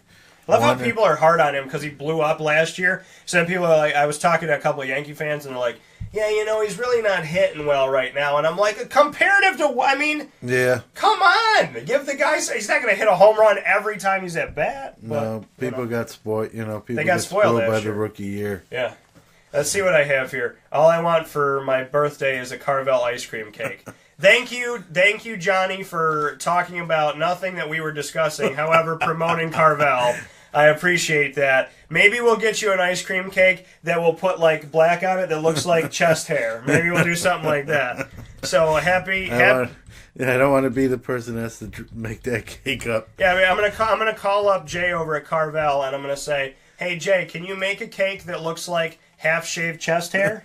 And you know what Jay would do after laughing? He would go, absolutely. So there's a good chance we'll make that happen. Shout out to everybody: Daryl Free, Jose Carracao Gutierrez, as well as Donna Cavino, May Gomez Carracao, Mark DeSalvo, Savan M. Swain for all tuning into the show. You got through those names like a pro. I would have tripped over the first couple. My wife tells me, she's like, I can't curl my R's because if it's if you say like Carracao, if there's two, you have to carra. It's longer. But if there's one, then it's like ere, like you say ave. You say it's kind of ade, like it's like a D, but it's not ere. And then if it's two, it's ere. So she's like, how the heck do you do that? And I was like, well, it's in my blood. I don't. I guess my whatever my chromosomes are allow me to curl my R's. I'm just worried about saying my R's normal, with some flair on it. You know who can't say his R's? Kim Jong-un. So, but it's all good. Yeah, Kim Jong and Donald Trump signed some papers lately. So I guess that's good. Hey, who would have thought we'd run political on this hobby? Well, listen, they did something good. Important. They did something good. Okay, whether you like Donald Trump, Kim Jong-un, or anything out there, whatever, who you like and don't like, can we agree that nuclear war we all don't like? And for those of you that like it, I really hope we never meet each other. Yeah. So. It's a step in the right direction, we'll see. Some of that, makes you wonder how much is real and how much is just for the semantics or the showing. Right. But to get him to even meet with you, that's a big step. Yeah. I'm glad they did. It's not going to hurt. Obviously, I think there's more damage in not meeting and just throwing barbs at each other, on social media. Yeah, calling him Rocket Man, although that is a great song. Elton John was glad he did that, I think. Did I tell you the shirt I saw in Disney? No. I'm walking into, I think we were walking into a store. There's a guy walking out of a store oh no, I'm sorry. Yeah, we were walking into the store for Rock and Roller Coaster for Aerosmith at Hollywood Studios. I'm going in with my wife. This guy's coming out, and I get a quick glimpse right in front of my face of his shirt, and it says Rocket Man, and it has Kim Jong-un with these sunglasses on and like psychedelic, and I was like, I don't know if I'd wear a Kim Jong-un shirt, but if I ever did, it would be that one. Yeah, that would be the one, because that was pretty... I should have stopped him and asked him who made it. Yeah, it might be one of those homemade variety shirts. It could have been. Oh, by the way, anybody that wants to make me a homemade Darkwing Duck shirt, when just make it. And make it and send it to me. Because as you can see today, I'm shamelessly plugging my want, desire, and hope that the rumors I've heard that Darkwing Duck is getting a show back on Disney is going to be coming. So I'm gonna support Darkwing Duck every chance that I get here, folks. It has nothing to do with sports. It has nothing to do with comics and collectibles. Or, well, I should say collectibles. It is comics. But I will tell you, Super Powered Pop, I shamelessly plug Darkwing all the time. That's all right. Do you know Darkwing Duck? I vaguely, know. Well, at least you know something today, John. Yeah. Oh, Amy Tompkins Blakeman, shout out to you too. We love John. We do. At the beginning of the show, he refused to acknowledge his wife who is sick at home, but we still think you're a good person. No, she went to work. She went to work. Okay, so he didn't want to acknowledge her. He didn't want to acknowledge her even though she was sick. And he said, you need to go make the bacon because today I'm going on Dan's show. Yeah, she didn't feel that good, but she went to work. So you sent her to work so that you could come here and play with us. I didn't, she sent herself to work. I gave her a kiss before she went to work. Okay. Just I don't want to come across as so you kissed her. Hannibal Lecter. You're not Hannibal Lecter. Hello, please. I don't care that you're sick. Go to work. Go to work. That's all good. That's fun. We joke around with John is literally one. Listen, anybody that knows me knows that if I joke around with you, it's because I value your time. I believe you're a good person. And, there's mutual love. Yeah, okay? That's how I am. If I don't joke around with you, then there is reason to be terrified. Yep. Because the worst thing that I can ever do to someone is be silent. Yeah. I'm the same way, so I think... When I don't talk, people are like, is the world going to end today? Is something going on? So for me, John is a great person. I don't have to be in his household to know that he is a good husband and a good father because this is what you see. Well, I'm married 19 years, so I hope that the proof's a little bit in the pudding there. You know. that you're a good guy. So we joke around with John, but John's good people, and John has got a phenomenal business in Newman Sports Cards, which I'm so happy that when we met, it wasn't back, it wasn't here yet, and then it's like in the time we've known each other, you just kind of. It was like a little snowball that just turned into a bigger snowball that turned into this internet shop. There's a lot of people who that are friends that don't even know.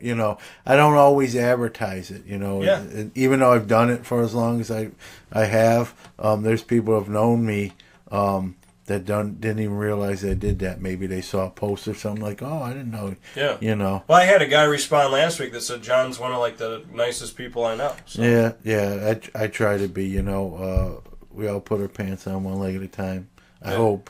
I'm sure there's a few days I jumped in them, but those are those rare days. There's some days where I wear no pants. Yeah. So. Could be right now, folks, because you're only seeing me from the chest down. One of my things is, I try to treat people how I would want to be treated if the situation was reversed. And I think if you do that, you'll just be a better person and more understanding, and it goes a long way. If more people kind of thought like that, it'd be better. And thank you to Mark Verkler for joining as well. But I mean, it's very true. When you know that you're a good person and you go out there and you try to be nice to people, and it's not. And the thing is, when people are bad people, they're bad people. But when you're a good person and you say, hey, I try to be a good person, people are like, what are what are you, bragging? And it's like, no, it doesn't take anything to be a good person. But when you go out and you try to do the best you can, you know, you'd like to believe that what you see is what you get, and that it all comes back around full circle. When good people go out in the world and you get smacked in the face, we get smacked in the face. We have that belief that being a good person is a thankless job. But I can say, whether you believe in God or not, whatever you believe in, I can tell you that the God that I believe in has not only always been like, hey, you thought that I didn't see that, but I saw that. But, you know, there's something to be said about the life that I've been able to live. And I tell God all the time, you over-blessed me, but please don't misconstrue that as me saying I want to give any of it back. Yeah. Because my wife, my dog, my friends, you know, John knows. Well, it's nice you're acknowledging the fact that you're very fortunate. You know what I mean? I am very fortunate, and I need to say thank you a lot more. Yeah, there's people that probably don't, that probably should do more of that and don't. And the thing is like, just because the world doesn't politically correct want to talk about God anymore, I would shut myself in. You know, and there was a lot of times on my radio recently on the show where I would just kind of hide it. I'm like, I don't want to offend anybody. I don't want to offend anybody. I was like, wait a second. What about me being offended? Mm-hmm. You always, I think I don't want to offend anybody else. Well, you're offending me when you say Xmas. You're offending me when you say Catholics are bad, Christians are bad. You're offending me when you're saying I can't talk about God. I don't put my faith on anybody, but I'm very proud to be a child of God. Mm-hmm. I'm very proud to love the God I love. And there's someone out there that'll go, Dan, you know, you just lost me as a listener. You know what? If you're not going to listen to me because I believe in God, something inside of you I'm concerned about. Because I believe in God who is kind, loving, caring, comedic, fruitful, perseverant, determined. And if you are none of those things, then there's a very good chance that you and I would not be friends anyways. Mm-hmm. So, you know, I believe in a God who believes in us. And if I think that I was created by accident, I'd find myself to be pretty stupid. But we can all believe in what we want to believe. And it just sucks that nowadays people can go say anything they want to say negative about God and faith. But if you say anything positive, you're preaching. Well, I think even if someone has a difference of opinion, yeah, but you enjoy the show, why can't you just continue watching the show? Right. You know, I got to believe everyone that listens or watches the program, maybe not everyone is a believer in that. I have Trump supporters, I got Clinton supporters. That's okay. People need to separate things sometimes. Sometimes it's just too easy to lump everything in. Oh, I don't agree with you, so I don't want to watch anything or have anything to do with you. That's it. That's the easy way out. Well, and the fact of the matter is, if you're Catholic, Christian, you believe in God. If you're Jewish, you believe in God.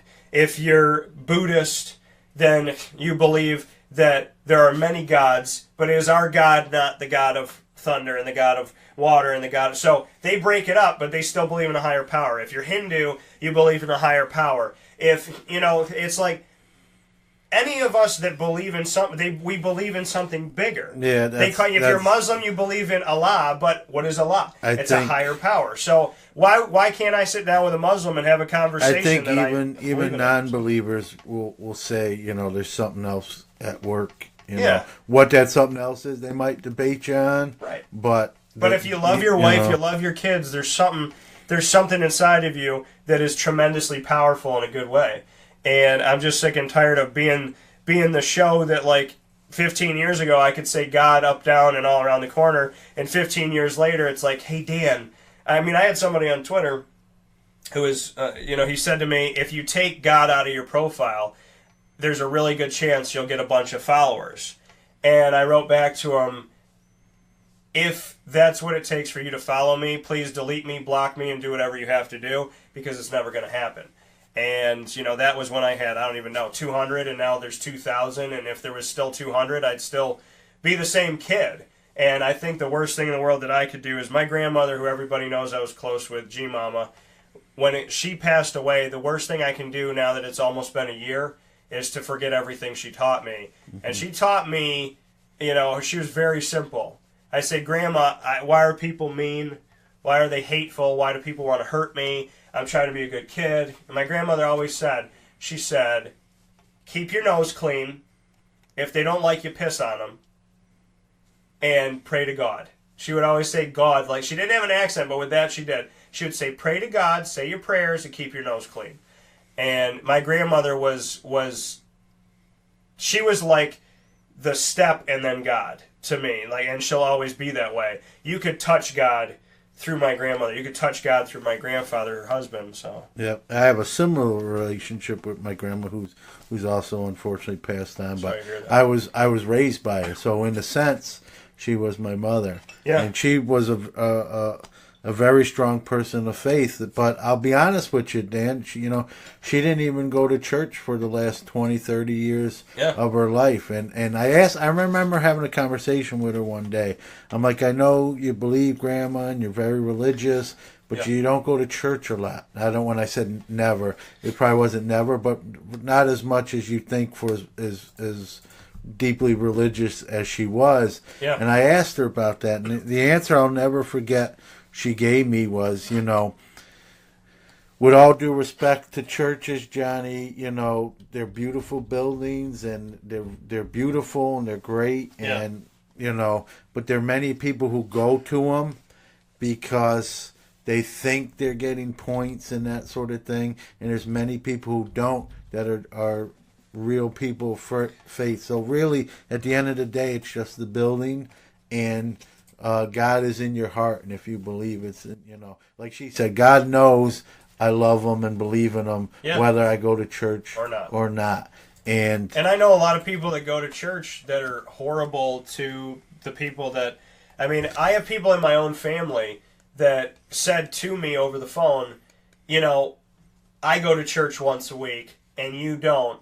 And so if you think I'm a bad guy, I at least go to church. And I said, you go to church for an hour a week, but you treat your family horribly, and you're abusive to your family, and I don't go to church all the time, and I talk to God all day long. When I wake up in the morning, every morning, I say, God, thank you for waking me up this morning. And if I go grab my phone and I get on Facebook before I say thank you, I will tell you that in my gut, I am not doing the right thing, because somebody woke me up. And to think that I just wake myself up magically, is crazy. But again, we're not here to tell you what to believe in, but in the same respect, please respect the fact that I would not be where I am today, and nothing in this business, this name, nothing exists without God. There is nothing inside of me that believes that I did this all by myself. I think I gave 10, 20, 30% to it, even if I was bleeding and crawling on the ground. And, I say to God all the time, He says, meet me halfway. Most of the time, He gives me 110%. Whether or not I give 100 or not, He's always doing it. And, for the rest of my life, I need to be better.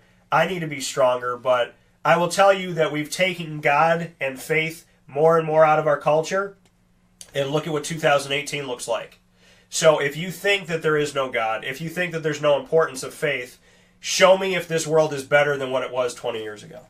It's not. So, in the comfort of my own home, I get down on my knees. And if I was out in public and they told me that they would shoot me on sight for getting down on my knees, I guess I'm going to die that day. And the thing about Columbine is I will never forget the girl that was in the cafeteria, and one of the kids at Columbine said to her, do you believe in God? And she looked him in the eye and she said yes, and he shot her in the head. Yeah, her name was, her last name's escaping me, but her first name was Cassie. Yeah. So. And you know what, Cassie? I could not live the rest of my life if I said no. And so, Tim Jones, thank you for joining as well. And, so we're here about sports, but it is where sports meets life. And in all honesty, folks, if I stay silent about the God I believe in, then I'm just setting the world on fire a little bit more. So, John and I, we believe in God. We believe in something bigger. And you know what? God brought us together. So if you like this show but you don't believe in God, have the respect to respect us, respecting you, and enjoy the show. Yeah, that's what people need to do. Everyone is entitled to their opinion. Absolutely. That's first thing. But the thing is, if you're Muslim, I don't care. If you're Jewish, and this is not on purpose, the majority of my closest friends in my life are Jewish. And so they believe Jesus was a really nice person. I believe Jesus was God. So it's something that you would think would highly divide us to the point where we could not even sit in the same room. Mm-hmm. I love these guys like my brothers. Yeah. And we have a different belief, but you know what? When we die, I believe they'll go to heaven.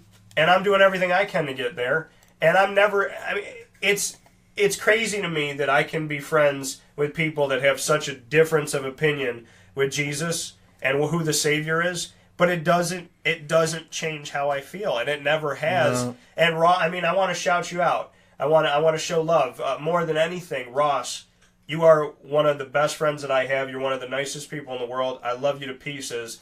And he celebrates his Jewish culture. I celebrate my Catholic and Christian culture. And I don't know if God could have given me a better brother if my mom birthed that person. So to Ross, I mean, I love you from the bottom of my heart. And if we're not a sign of accept a difference, I don't know what is, because I wear a cross on my chest, and he could look at me every day and go, that's not real, that's not real, that's not real. And we've been friends for almost 10 years, and the only thing that we've had a difference of opinion on, and it's rare, is like movies. I like this one, you didn't. But when it comes to, our heart and soul, I know that kid's going straight to heaven. So I think like I said, you gotta. Everyone's entitled to their opinion. Yeah. But I don't think you throw someone completely out based on theirs. If if you like what someone does, but maybe don't agree with, why can't you still enjoy their company? Their whatever they're doing. Yeah. And you got to separate some of that stuff. Sometimes it's just real easy to write off someone or something just because your opinions don't exactly match. And absolutely, we got to get past. It's 2018, right? And in a world that wants to be accepted, you can't accept people while not accepting other people. I mean, think about marriage. You know what I mean? Do married couples agree with their spouse on everything? Right. No, but the first disagreement, or you don't, run away. You go to a lawyer and get divorced. You know, but that's why I think the divorce rate's so high. Is that people are like, wow, I married this person that I thought was going to tell me I'm awesome every single day, and that I'm never wrong. And then we got in a fight, and she told me that she would have done something different with our kids. So now we're divorced. It's settling.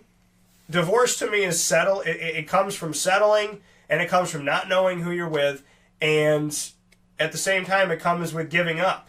If you run away from everything, have my wife and I had arguments where we've said things that we don't mean and done things that we don't, acted a certain way that we don't want to act? Yeah. But there's never been a time that my wife can tell you she's been threatened by me, afraid of me, or thought that I would genuinely leave this house and never come back. And there's nothing about her that makes me feel that way.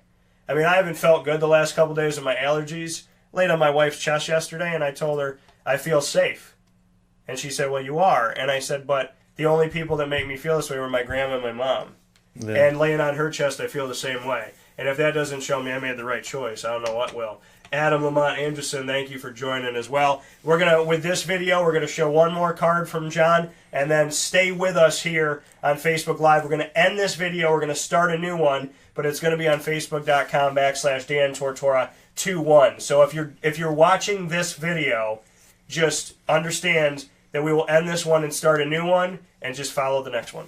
All right, this next card, staying on the Yankee train, and we're talking about God. This was a guy that was replacing what many Yankee fans would consider God, and Derek Jeter. Yeah, they're the best, one of the best. Yeah, and this is out of this year's Heritage. It's a D.D. Gregorius top certified auto. The autos in this year's Heritage were tougher pull, so these are hard to get.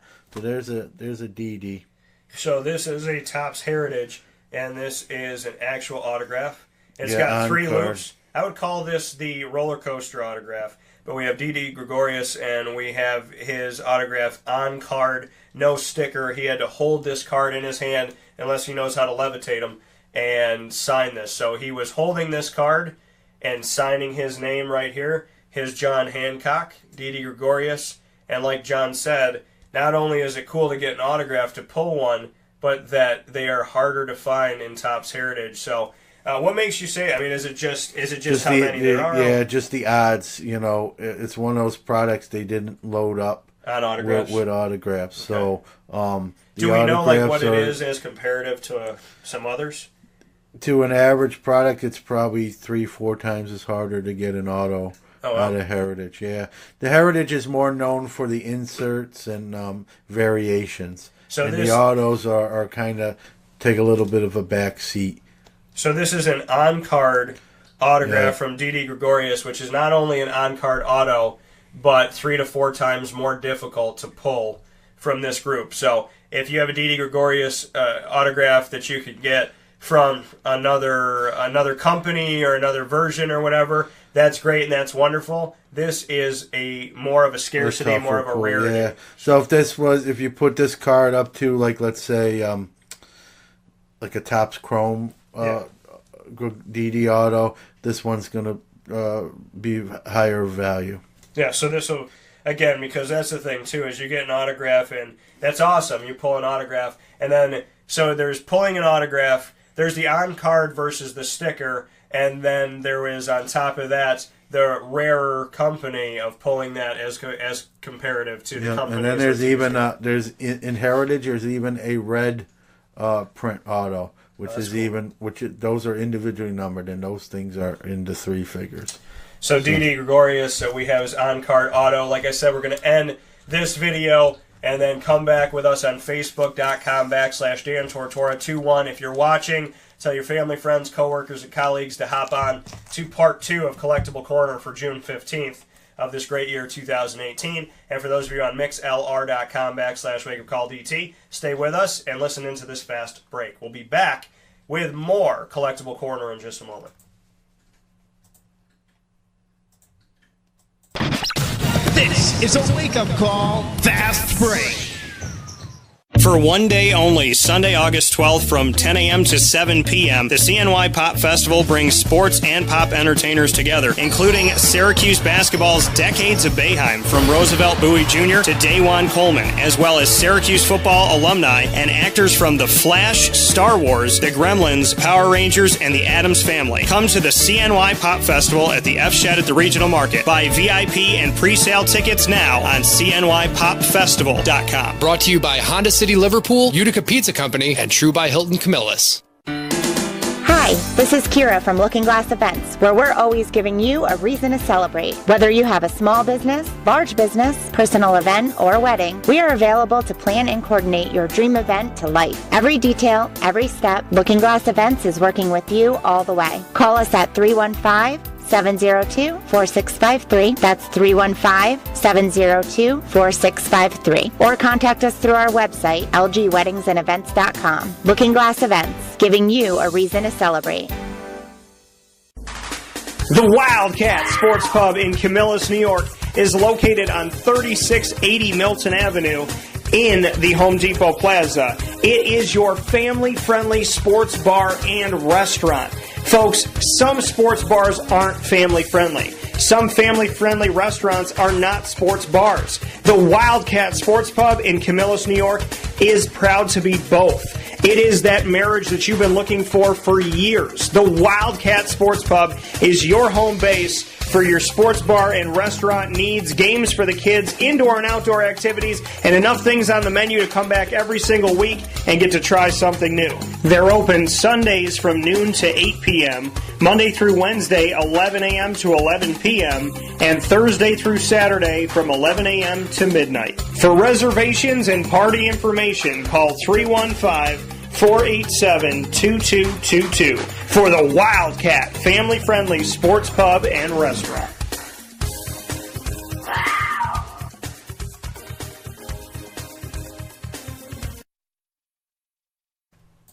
Welcome back here to Wake Up Call with Dan Tortora on wakeupcalldt.com, your one-stop sports shop, on mixlr.com/wakeupcalldt, and on Facebook Live, facebook.com/Dan Tortora 21. That's Dan Tortora 21. So we're hanging out here with you on Facebook Live. We're on mixlr.com/wakeupcalldt, and we're in the Collectible Corner segment, which is what we do every Friday from 10 a.m. to 11 a.m. Eastern Time. We always seem to go over because... You might have to change that. Yeah.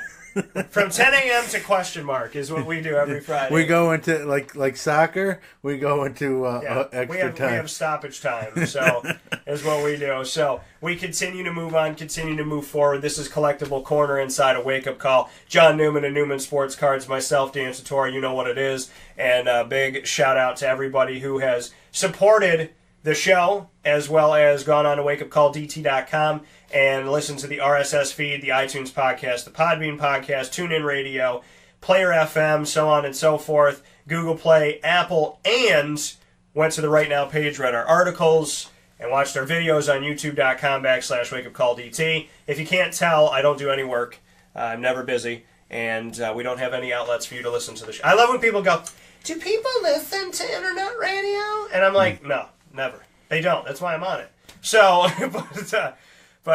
think regular radio is really kind of taken, I don't want to say a back seat, but yeah, podcasting and internet radios really closed that gap. And the thing is, we did this about 10 years ago. We started kind of toying with podcasting. We did it back in the day where it was like, who does podcasting? Nerds?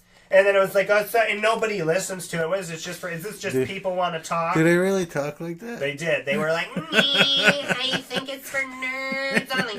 But no, we had a good time. And look at that, Jaleel McCray saying, my man, what's up, Jaleel? How you doing? So Jaleel McCray, and this is why we're different on the show, because Jaleel, this is a guy who came on the show, did an interview with us for his recruitment, and was talking about his offers and his opportunities. And so a lot of people want to talk to these recruits. A lot of people want to interview these men and women around the country. But how many of them leave a mark on somebody to come back and find you on a video that has nothing to do with them and say what's up? So, Jaleel, thank you for reminding me and reminding the people out there that Wake Up Call is very different from what you expect. And Jaleel, you know that wherever you're playing football, whatever you're doing, I'm going to support you forever and a day, because as long as you're working towards your dreams and your God-given right to go out there and have some fun, you got love. So shout out to Jaleel. Thank you for joining the video. And John and I are here to discuss sports cards, sports world, and life in general. So John showed two, so I'm going to show a few. Let me see what I got here.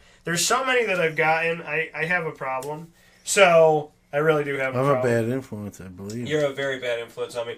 So I'm going to show one that I'm really happy that I got. And this is a card that I got, and I bid on this card, and I think I bid $4, and I got it. But this, again, as John and I have talked about on the show, there are these opportunities, right, where we go out and look for something, and it's so cheap, it's so inexpensive, and not because the player wasn't one of the greatest ever, but because it's the focus on who's out there now, who's hot now. So, just like we did on a previous video that you can watch, that I got that Larry Bird jersey card autograph for $61, where I think he's worth a lot more than that. For $4, I got a jersey relic, 49 of these cards made in the world, of Earl Campbell. And as a Steeler fan, this guy was like the enemy back in the day. I'm older, so I remember him as a player, and he was a Steeler killer.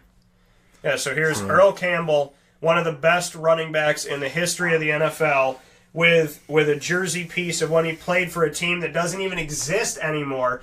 So this is Earl Campbell's card, and it's a jersey, and it's of the Houston Oilers, who are not the Houston Oilers anymore. So they became the Tennessee Titans. So this card has a ton of value, and there's only 49, as you can see in the markings here. There's only 49 of them made in the world of this Earl Campbell card. So we talk about 49, rare, jersey card, rare, Earl Campbell, awesome, and the Houston Oilers don't exist anymore, so they're not making any other jerseys for people to wear. So let it be known that this card is a pretty awesome card, but I show it to you too because it cost me $4. Yeah, it's another example, like you said, flavor of the month, and people sometimes, move past the past and they forget about these guys. But Earl Campbell's a Hall of Famer, and well, that's my thing. Is like I want Barry Sanders, Earl Campbell, Walter Payton. Those are the ones I want. Emmitt Smith. Those are the cards that I want to have. It's like, yeah. You look at guys now, and it's like, wouldn't it be nice to have a Todd Gurley autograph? Yeah. But is Todd Gurley going to be known as one of the greatest ever? Yeah. Because we know that Earl Campbell is. Well, the guy in football right now from the running back spot, that's the flavor of the month, or the hot guy, is Alvin Kamara from the Saints. Yeah, and I have one of his rookie refractors. And he is a very good player, but, to think that his stuff's already higher than guys have done it already. you know. It's just that's just the way the hobby is. You know, I'm not complaining about it. It's kind of head scratching sometimes, but I've done it long enough. I know that's how it goes. And I have another card I want to show really quick here. This card cost me nothing. I think it cost me $1 or 99 cents. This is Steve Ishmael, and Steve Ishmael, this is his autograph. It's a sticker that was put onto this card. So he signs a bunch of stickers for Panini, and so it's not an on card, but it is Steve Ishmael's signature, which I think is a pretty nice signature. And you can see it right here from Steve Ishmael, played at Syracuse. Can't believe he didn't get drafted. I think it's because Syracuse is not on the national map. I think that getting drafted and getting looked at has a lot to do, and the value of people, what they think of signatures, I think it has a lot to do with where you play and what their record is and where are they when it comes. I mean, Jerry Rice, when he got drafted, his stuff was probably 99 cents. Yeah. And now we look at Jerry Rice now. So Steve Ishmael got an opportunity with the Colts, and Steve is a friend of mine. Before he came to Syracuse, we're talking like 5 years ago, he said, I consider you my brother, man. And I throw it right back at you. So to Jaleel McRae and all the other people I've interviewed, listen, if you guys make it, however you make it, even if you're just in the NFL for a day, you know that I got your back and I'll support you. And Steve Ishmael here, I just wanted to get his card, even though I could just call him up, probably ask him. Yeah. I wanted to throw some love to Steve Ishmael. And I'm going to show two more, speaking of showing love. This is one of those cards that's super thick, and normally the cards that are thicker because it has a jersey relic, it's just a thick card. And it's Harold Landry's autograph. And those of you that know Harold know that he was on the show recently. He is a Tennessee Titan, which is kind of ironic that we have a former Houston Oiler and a Tennessee Titan now. And I actually got them from the same person. But Harold Landry, this is a sticker auto of Harold Landry, played for Boston College. I knew him and spoke with him when he was being recruited to a bunch of different schools, including Syracuse, I believe. Ultimately chose Boston College and now has an opportunity to go to the Tennessee Titans, who went and got him in the second round and traded up to get him. And so I wanted to, like Steve Ishmael, get this card to show some love for my dude Harold. And this is for you, Joey Khalil, because I got this card for you, so you better damn well give me something for it or trade me for it. This is a refractor on-card auto of Samaje Perine, and I know that Joey's a huge Washington Redskins fan, and this card was really cool. If you look at it, it almost looks like it's a facsimile, but you could see that he signed onto his picture. But he took up, and you know, some of the guys, you see it, they take up little tiny like corners when they have all this white space. They take up these little tiny, and they put like CG or whatever. This Samaje Perine, by the way, I have no idea what that signature is saying. I can kind of make out the S and the P. But he took up, and this is what I love about Samaje, is that he took up almost the entire white spot of his autograph, and I just think it's a really cool auto. And this is on card, so he had to hold this card in his hand like so and throw on that black signature right there. And that product is called Optic Contenders. That thing was red. That product was red hot. Yeah. A lot of it got opened, and a very popular product. Yeah, and I like Optic because I think now with the recent ones, you open there's like 4 cards in a pack, but you get something good. What that is, it's a combined product. They took the Optic and they took the Contenders and they mashed them up. Yeah. And they came up with Optic Contenders, and that thing was, that thing was real popular. That product. That's a new product actually this year. Yeah, and the thing that's crazy about this is that, like I said, if you go and buy a pack, you can usually pull something pretty good. There's only packs are very expensive. Yeah, this is one of those higher end products, so a little bit pricey. Sometimes with those higher end products, as consumers, you're better off just buying the singles than buying the packs. So I'm putting Joey on here in case he's not on the feed yet. I'm going to shout him out for this Samaje because he doesn't even know that I have this. I'm unveiling this today.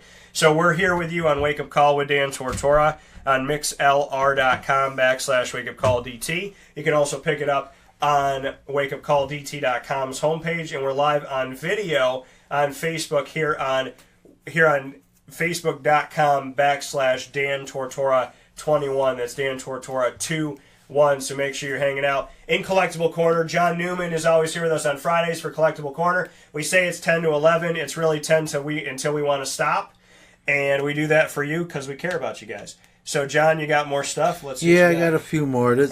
Speaking of Optic, this next card is Optic Baseball from last year. This is an Alec Bregman rated rookie. This is the Carolina Blue Prism version, so it's a refractor. And there's only 50 of them. You can see it's going to be numbered on the back. So a guy that a lot of people like, young player. But even though it's numbered to 50, you're going to see the price tag on it. It's still very, very affordable and whatnot. So yeah, and the price tags that are on here are from Human Sports Cards, right? Yeah.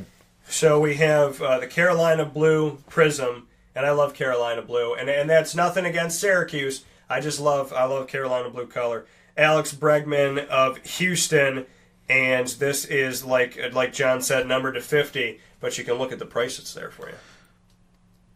Yeah, just one of those. It's just still an affordable range. It's a nice opportunity to get a lower number card of a rookie early in his career. I want to show you that it's the thing here. It's a little. There you go. There we go. 10 out of 50? 18. 18 out of 50. There we go. There's also another thing in the hobby too. Some may realize, some may not. If a card is numbered, is the guy's jersey number? There's a premium to that. Okay, so that isn't. I'm just using that as an example. So if it's, some people will pay more. So like if it's a Jeter's number 2, 2 out of 50, and there's a Jeter game used card or autograph, and it's numbered 2 out of 50, there's people will pay a premium for that card. That's good to know. Yeah. So, and you know what? I like this too. I like it. I like the product of Rated Rookie for really any sport. I like the Rated Rookie for basketball, football, baseball, because I think that their cards, their chromes are really nice, and I think the way that they design their cards, they feel good, they look good, and I honestly, these are ones that they attract me to them. I think Rated Rookie is a good product. The only thing, they're made by Panini, which bought Donruss out.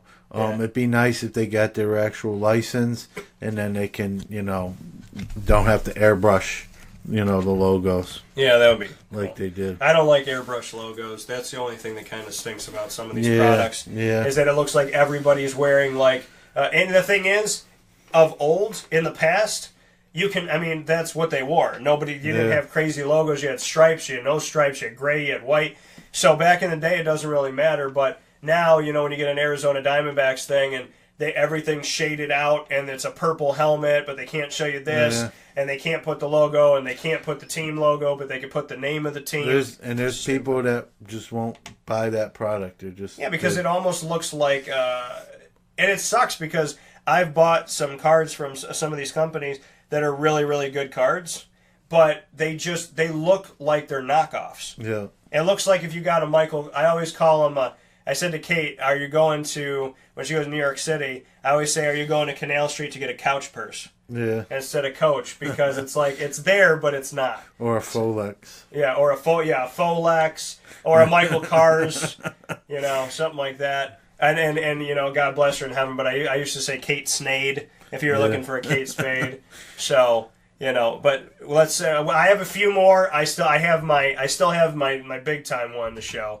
So what do we have coming up here? The next one is a variation. This is of Cody Bellinger, the LA Dodgers. Yeah. This is from the Gypsy Queen. And Gypsy Queen's famous for doing what they call the capless players, or the Jackie Robinson variations, where they use the photo from Jackie Robinson Day. This is the capless variation of Bellinger. Yeah. So you'll see him. He doesn't have a hat or a helmet on his head, and these are harder to get than his regular one where he would have a cap on his head.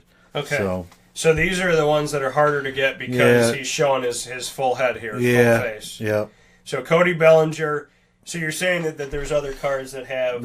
I should have brought it, but there's a regular Bellinger where he's wearing a cap. From Gypsy Queen? Yeah. Okay. Yep. It'll be the same card number, just the photo will be different. So it's a variation. It's a variation. Which is what the great. I'm going to forget The elites. Yeah, the elites for football, where Now, they the- have the base and then they have the base the variation. difference is, though, with the elite variations are actually at the same ratio, so there's no premium to either one. Where this has a premium. This has a premium. These are harder to pull and harder to get. So these are harder to get than the Saquon Barkley Yeah. variation. Yeah. So this is Cody Bellinger, full mug and hair. So if you want to pay for the hair of Cody Bellinger, it's going to cost you a little bit more. And if you want to watch the show on Monday, you're going to see what it costs a listener to lose the hair on their chest.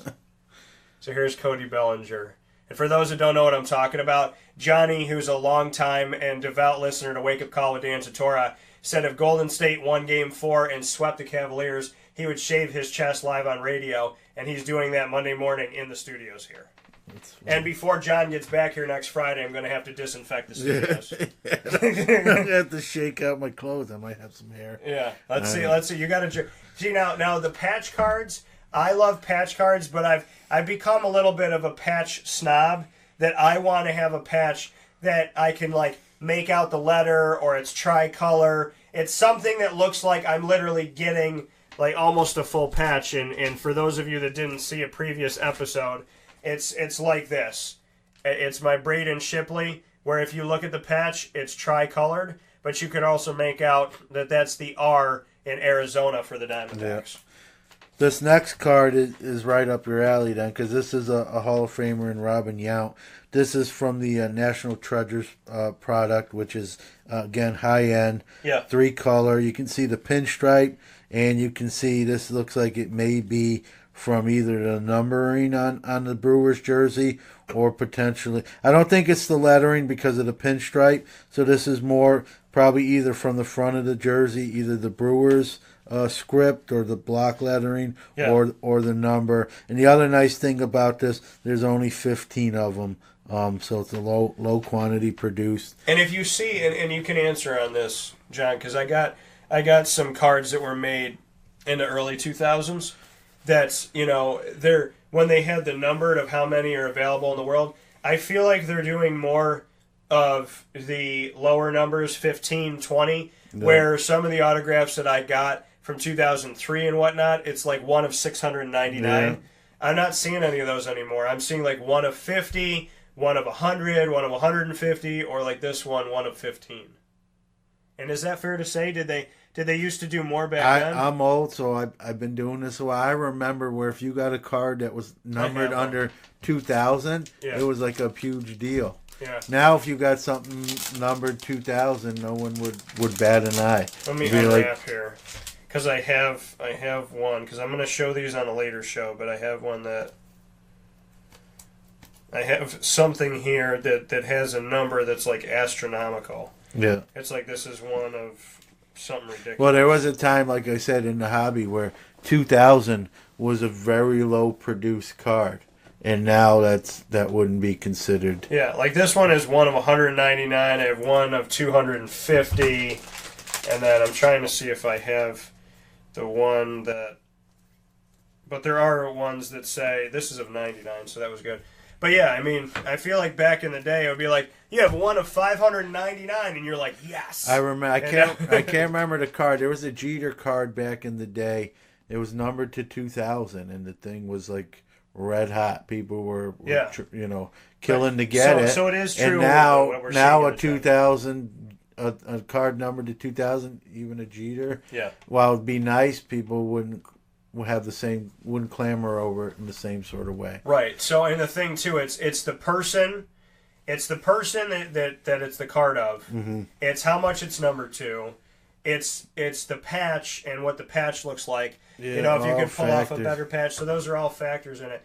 But so my hypothesis that the cards are numbered less as time has gone on is true. Yeah. Okay. I mean, there was no such thing as 1-of-1s back in the day. Now let alone one of 15. Now there is. And to tell you the truth, as crazy as it sounds, 1-of-1s are great. But even they have lost a little bit of their luster just because it seems like you're seeing more and more of them. So this is Colossal. It's Robin Yount.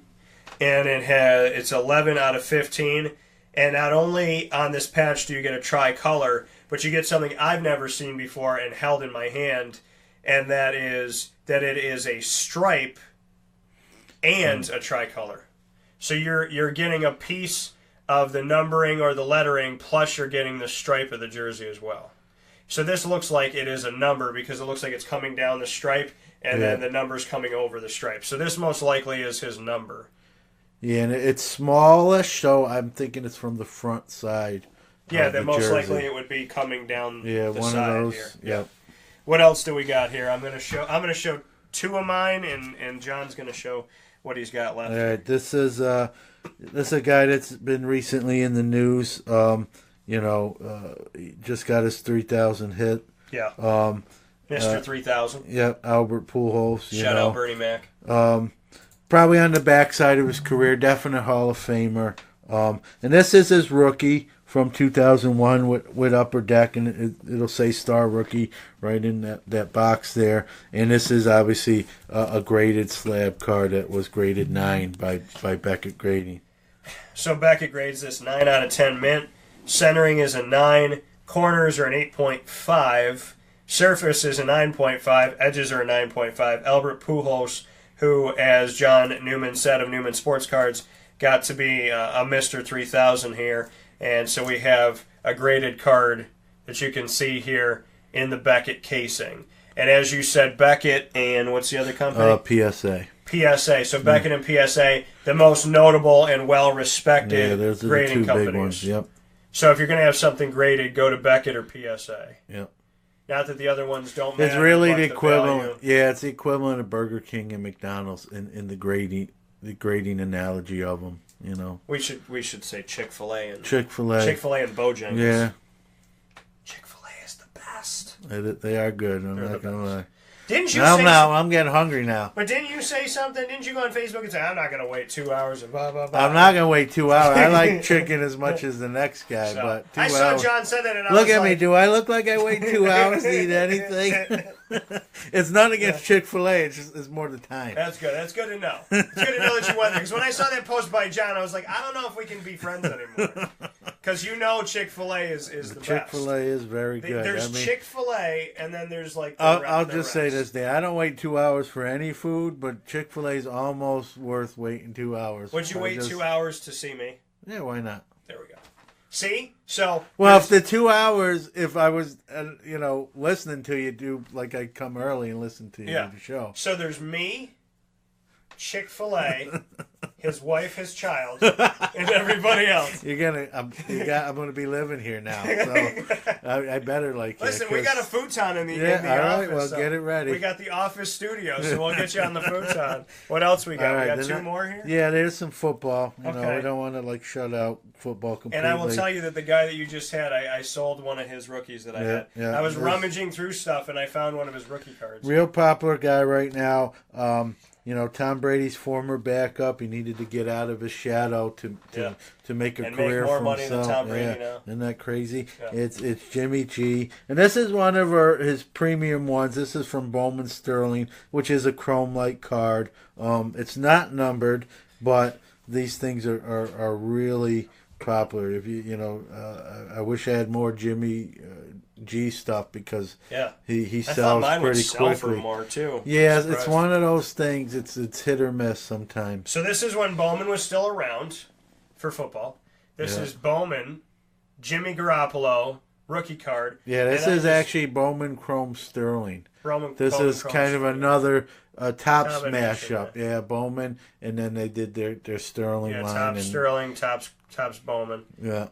But the thing is, I loved Chrome. I loved Bowman Chrome for football. It's pissed me There off. are people that just collect Chrome cards. They've like phased out their collection, and they will only do Chrome material kind of cards. So it's a darker card, so I'm trying to get close to you. But this is Jimmy Garoppolo, Bowman Chrome Sterling rookie card. If you want it, come and get it from Newman Sports Cards. We're going to put the information on here. You can find Newman Sports Cards on Facebook, Twitter, and Instagram by searching Newman Sports Cards. You can also get them by going to this website that I'm going to put up here right now. I'll give you the information on it. It's ECWID.com /store /Newman Sports Card. Not Newmans, Newman. Yeah. So make sure you don't put the S in. ecwid.com/store/Newman Sports Cards. And we're putting up the link on the video so you can see it there. And as too. I always say, if you Google Newman Sports Cards, You'll find it. We're Google verified, so we'll be really the first one that comes up. You click on that. And, cool. And right from the website, you could get to either our and if Twitter, you look up Instagram. John Newman's home listing, you will find this studio. Because this is where you'll be now. And my mailing address now. So why couldn't you get the Jackie Robinson when you were living here and it could be mailed here? Then when you were on vacation, I could. Well, if I live here, I'm not going to leave it at my old residence. I'll be. You're going to bring it here. That's good. So we'll be here. It'll be fun. I'm excited. See, the only reason why I want John to live with us here in the house is because I want Jackie Robinson's card. When I'm at your dinner table, I'll just switch dinner plates in case you're poisoning. You should have sent it here so that I could have slept and held on to it for a week.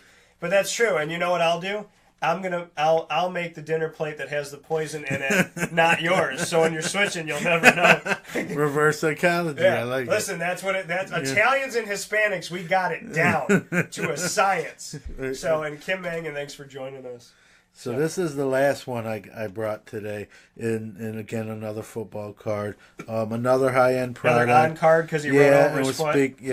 Speaking of thicker, even though it's not a jersey card, it's from the Immaculate line by Panini. Which I love. Yeah, they're nice. Number to 97 only, and it's we talked about defensive guys not getting love. Here's another guy that definitely falls into the category. He's one of the guys I feel like when all is said and done, he's going to be one of the best defensive players that play the game. And again, we talked about defense. This guy's cards are undervalued. Very affordable, yeah. They're Joey extremely Bosa. affordable. Joey Bosa. And again, we talked about how defense doesn't get any love in the sports card world as far as money. It's funny with Bosa, he comes out of Ohio State, and there are a ton of Ohio State collectors, yet his stuff is, even that being said, stuff's very affordable. I wind up acquiring a lot of his stuff just for that reason. And you look at the gold, you look at the number to 97, card, and I love, and this is the thing I love, even if it's not one of my favorite players or most desired, I love when players sign that big signature and take up most of the space, like Samaje Perine, that he signed over his foot. I love the pretty big signatures. You could see that he just took up all the space. If you're a handwriting analysis person, most of them will tell you people who sign big like that, or that's usually what they feel about themselves. So Joey Bosa doesn't lack in confidence. See, yeah, if this was a Dan Tortora card, it would be the whole card, like my face. I'd be on the back. I love you. Have a great day. So May Gomez Carracao, thank you for joining us from Spain again. Shout out to Spain and Portugal playing today in the World Cup. Joey Bosa, but it's funny that you brought him because I saw this card online.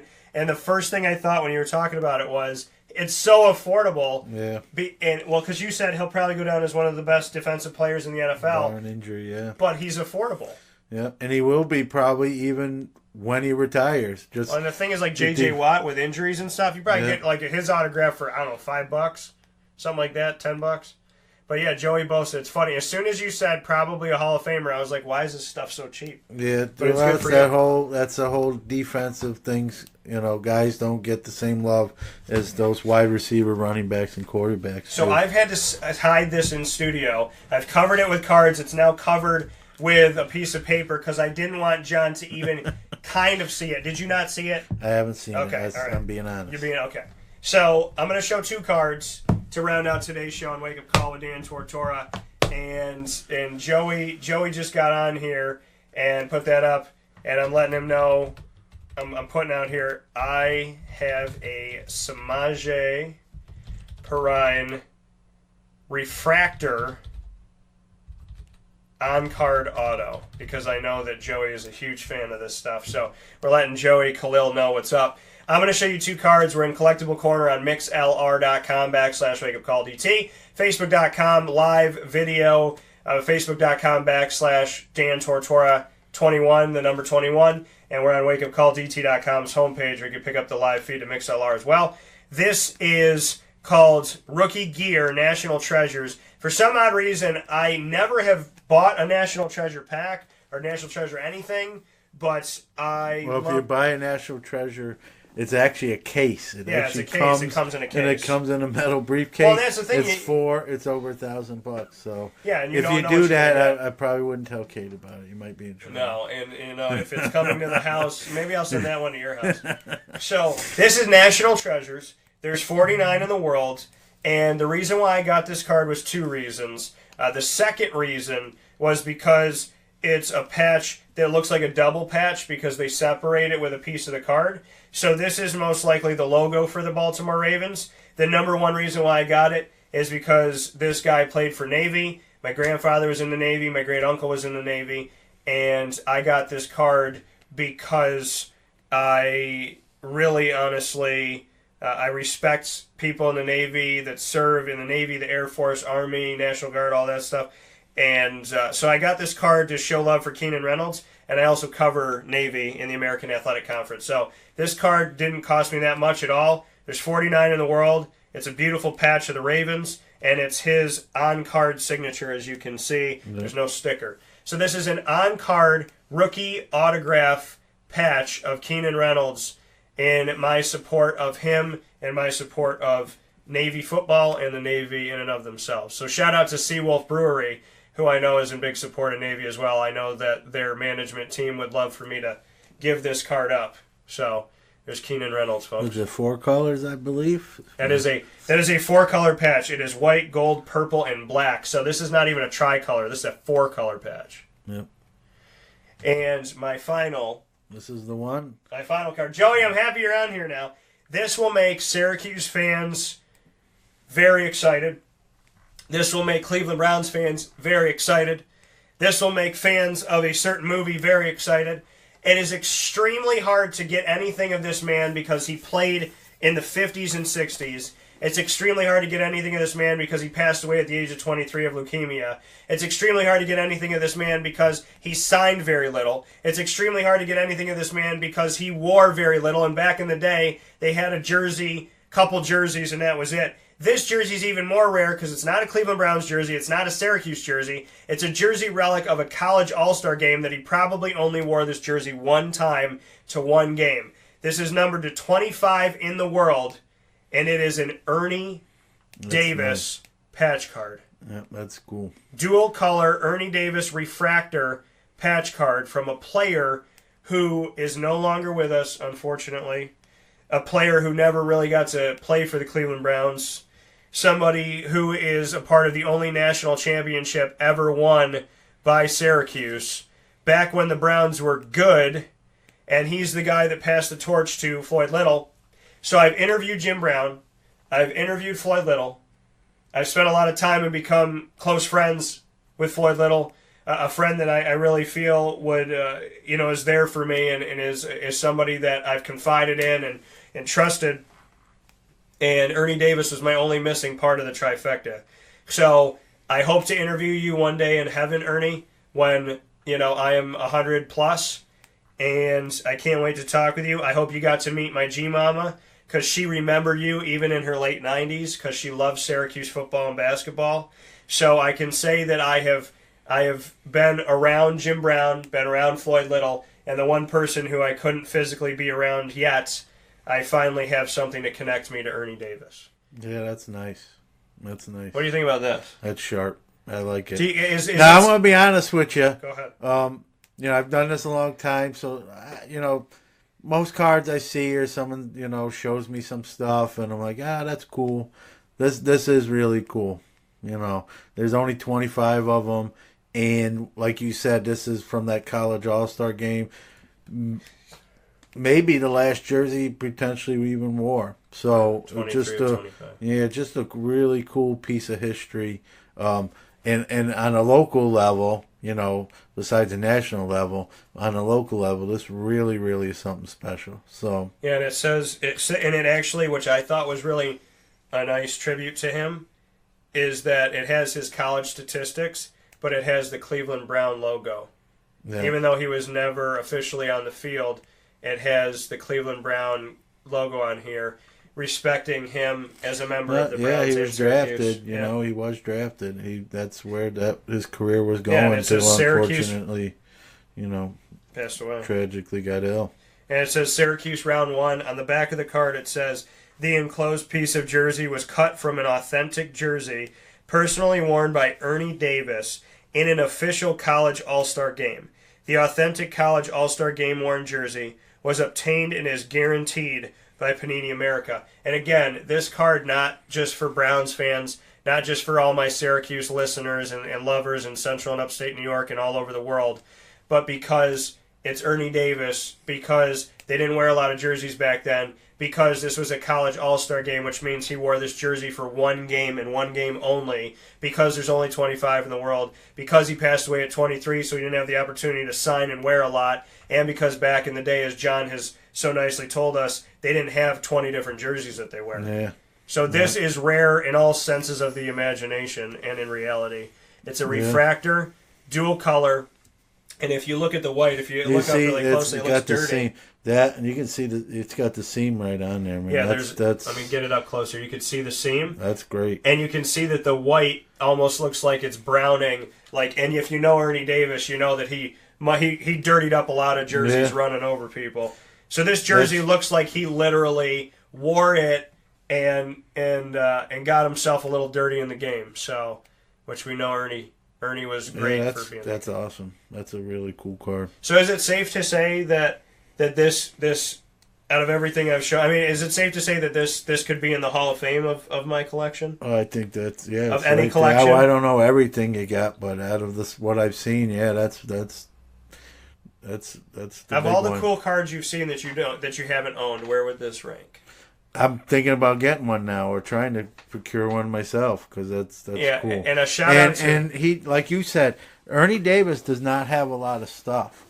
He does have a rookie card. They made one. Topps made a card. And they tried to reprint it and all that stuff. So and that's very expensive to find. It's on my list. I have a list in my planner. Yeah. I do. I'm kind of a list guy. Every year I kind of try to set goals, personal and business wise. And one of the cards on my list to get by next year is an Ernie Davis rookie, preferably graded. Yeah. If possible. But and the casing that this is put in was awesome too. Yeah, those are called a magtite. Those are magtites. You can't get in there.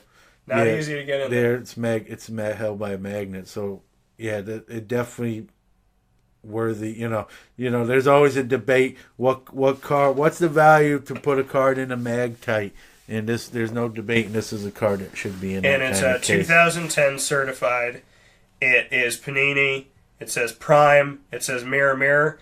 And I think the thing that makes the most sense of what it says on here for Ernie Davis is if you can read on the top there, it says Immortals. Yeah, that's just everything about that card is just really, really cool. And there's another one that looks almost exactly like this, and it's numbered to 100-something instead of 25, but I don't know if that's because it's not a refractor or what it is, or if it's a different jersey. But this college-worn jersey of Ernie Davis refractor, there's only 25 in the world, and I looked at this thing 100 different times on the internet thinking, is it real? Is it fake? I was like, the numbers look really big, and they had scanned it, so you didn't see the card. And you brought up a good point. He never played in the NFL, so he doesn't have a game-used Browns jersey, and I venture a guess his Syracuse jerseys are either privately owned or family-owned. Yeah. So there's just not many game-used Right, and this college all-star thing, I mean, there's a notion, too, that his family would have to give this one up.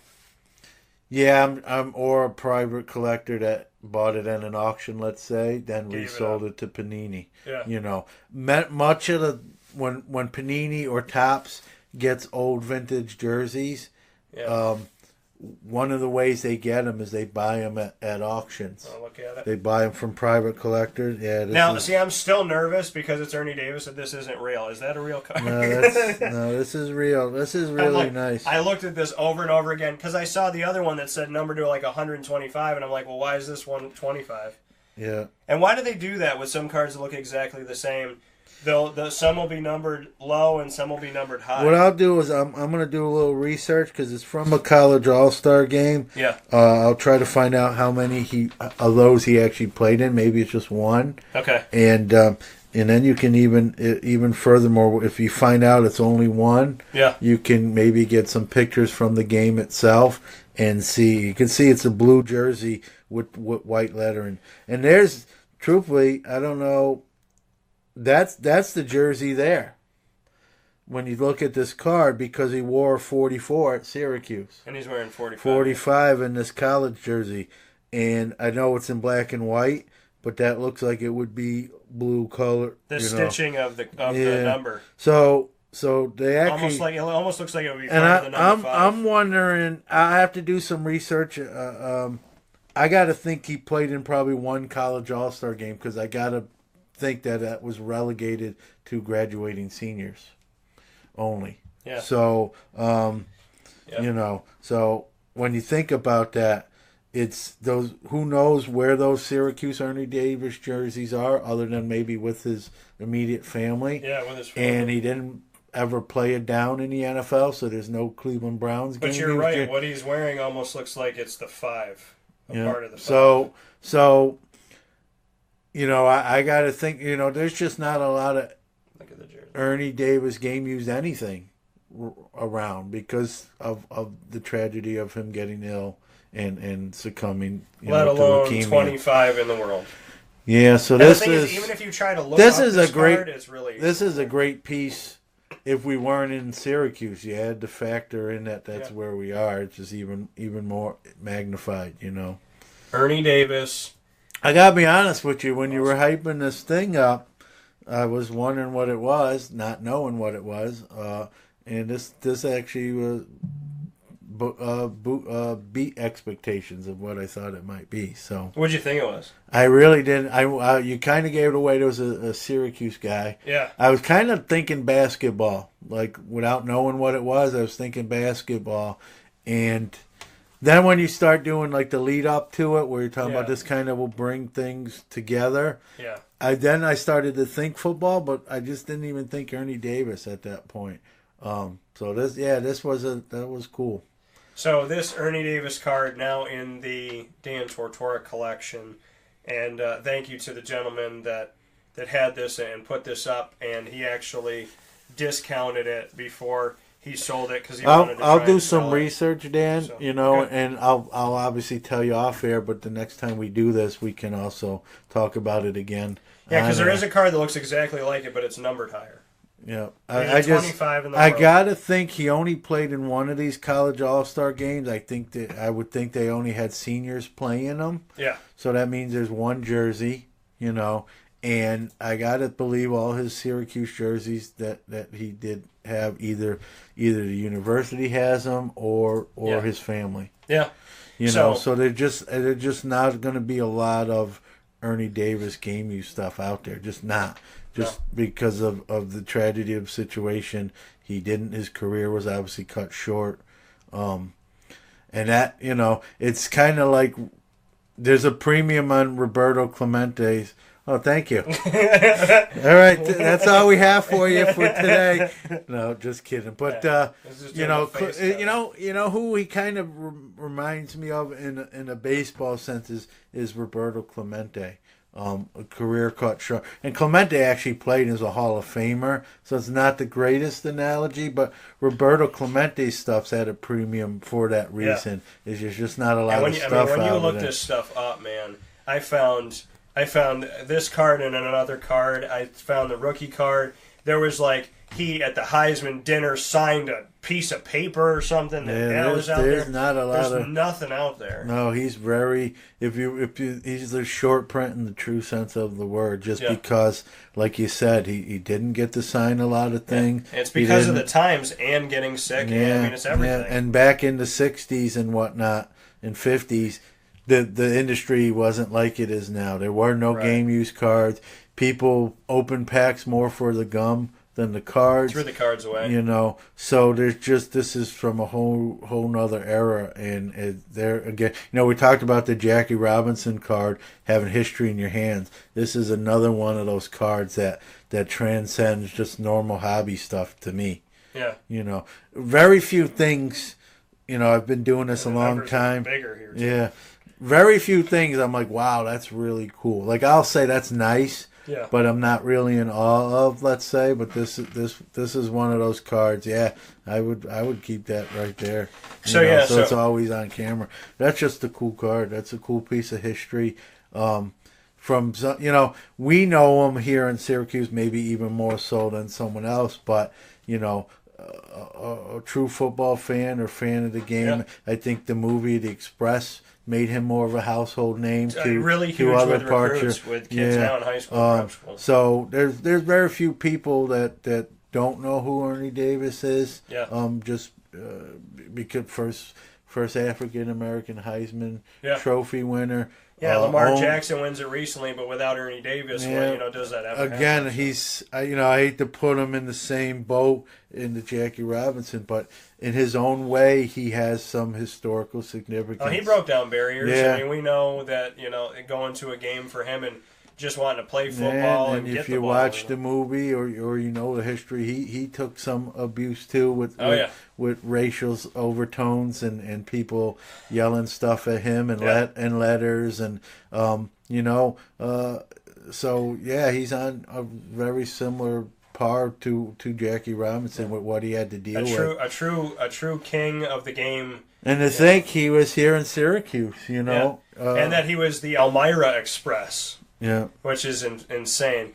But from the video interview with Jim Brown to all the things I've done with Floyd Little to this card of Ernie Davis, I now have number 44 well represented with Wake Up Call. Yeah, that's a cool piece. I mean, it's cool. I'm going to research it, and I'm not going to lie to you. I'm going to see what else is out there. And, I'm excited to see what you'll find. Yeah. But I'm happy that I got to impress John today. No, I am because I didn't want to tell him anything. When you were leading up to it, like I said earlier, I'm like, what does he got? And that actually that exceeded what I was thinking you might show. So pretty cool. Well, I appreciate that. So for Collectible Corner with John Newman of Newman Sports Cards and myself, Dan Tortora of Wake Up Call with Dan Tortora, we're here every single Friday at 10 a.m. till giant question mark on wakeupcalldt.com, mixlr.com/wakeupcalldt, and Collectible Corner is our first ever live simulcast video and audio segment of Wake Up Call, and you're watching on Facebook.com. For the first one with the new coinage, you broke out. You pulled out all the stops with the Ernie Davis card. Listen, we don't do anything light here. That's pretty cool. So Facebook.com/Dan Tortora 21. That's 21 to watch us every Friday live at 10 a.m. Collectible Corner with John Newman and myself, Dan Tortora. ECWID.com/store/Newman Sports Cards. Pardon me. Check us out there and check John out there and everything he's doing. And a shout out to Jordan, his son, who's helping him out with Newman Sports I Cards. almost got him to show up today. He was just waking up, and I'm like, "You want to go?" He's like, man, maybe next time. So we know Jordan. Jordan is a humble kid and not showing his face a lot, but we'll make it happen. If we can shave a chest on the air, we can accomplish anything. And if we can bring you Ernie Davis, we can do it all. We'll have to have Jordan bet something and lose and see what we can get. See what we can get Jordan to do. Yeah. So we're excited for this. We appreciate it. Johnny said tune in Monday. He's being a good sport about it. So thank you all for tuning in. Wake Up Call with Dan Tortora is live every Monday through Friday from 9 a.m. to 11 a.m. Eastern Time. So here's my question. Are you going razor blade or clippers? I'm going to do the electric razor. You going electric? Yeah. Why? Electric. So that I don't have to touch it. Yeah. Got a little distance. Little buffer between. Little buffer. I mean, I love my listeners, but I'm not trying to rub up. So we're gonna do no, but we'll be good with you. We'll manscape you. I'm thinking about writing DT. There you go. Does he have enough? You gotta have enough hair. I'm thinking about writing DT because it's his birthday. And his wedding's coming up. I don't know him. Well, his wedding's coming up, so if I leave DT on there and the hair grows around it, he'll have how that much? for his I mean, wedding. how much hair does this gentleman have? Do you know? He showed me a picture. He's suggesting he has a lot. If he trims or Because cuts, the more it is, the better it's going to be. well, can we obviously. tell you what's going to happen, Johnny? If you trim or cut any of your hair before we do it on the show, then it automatically goes from a chest hair bet to pubic hair. So just know that. All right. And then the FCC gets and involved. then the FCC is going to want to get involved. I'm not going to want to do it. I like if someone has a head of hair, Well, he shaved his head. That's the thing. Oh, okay. All right. So Johnny, just no. You know what? We're not doing because we're not gross like that. So if you at any That's time, definitely some clippers there. if man. you trim or you cut or shave in any way, shape, or form any of your chest hair, then I reserve the right to, instead of shaving what's left, I will wax what's left. Kelly Clarkson. Yeah, that'll hurt a lot more. So we'll have some fun with it. Thank you to Johnny for being a good sport. Wake Up Call with Dan Tortora is live. He said he's crying right now. This show is... wait till Monday comes. I know, right? It's Wake Up Call. Save some tears for Monday, as they say. That's very true. Wake Up Call is live every Monday through Friday, 9 a.m. to 11 a.m. Eastern Time.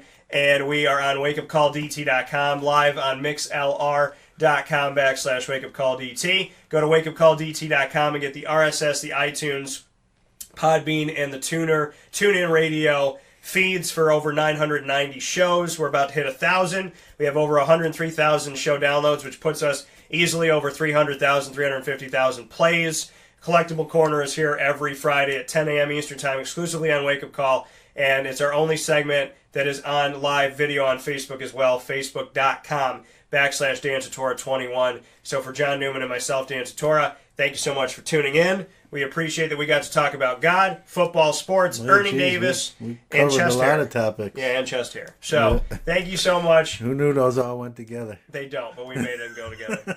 And so I'll have to call Carvel to make that chest hair cake as well. Have a great day, folks. Be good to each other. And now we know that John Newman is going to join me at Chick-fil-A, and that as much as Chick-fil-A is good to him, I'm even higher than that. So that's good as well. Yeah, I like a good Chick-fil-A sandwich, no doubt. Yeah, nothing more, but he doesn't like it more than Wake Up Call. We'll take a step aside here. We thank you so much for tuning in. Shout out to everybody, and to Chick-fil-A, thank you so much for getting this man in there so he can get his grub on. We'll talk with you soon.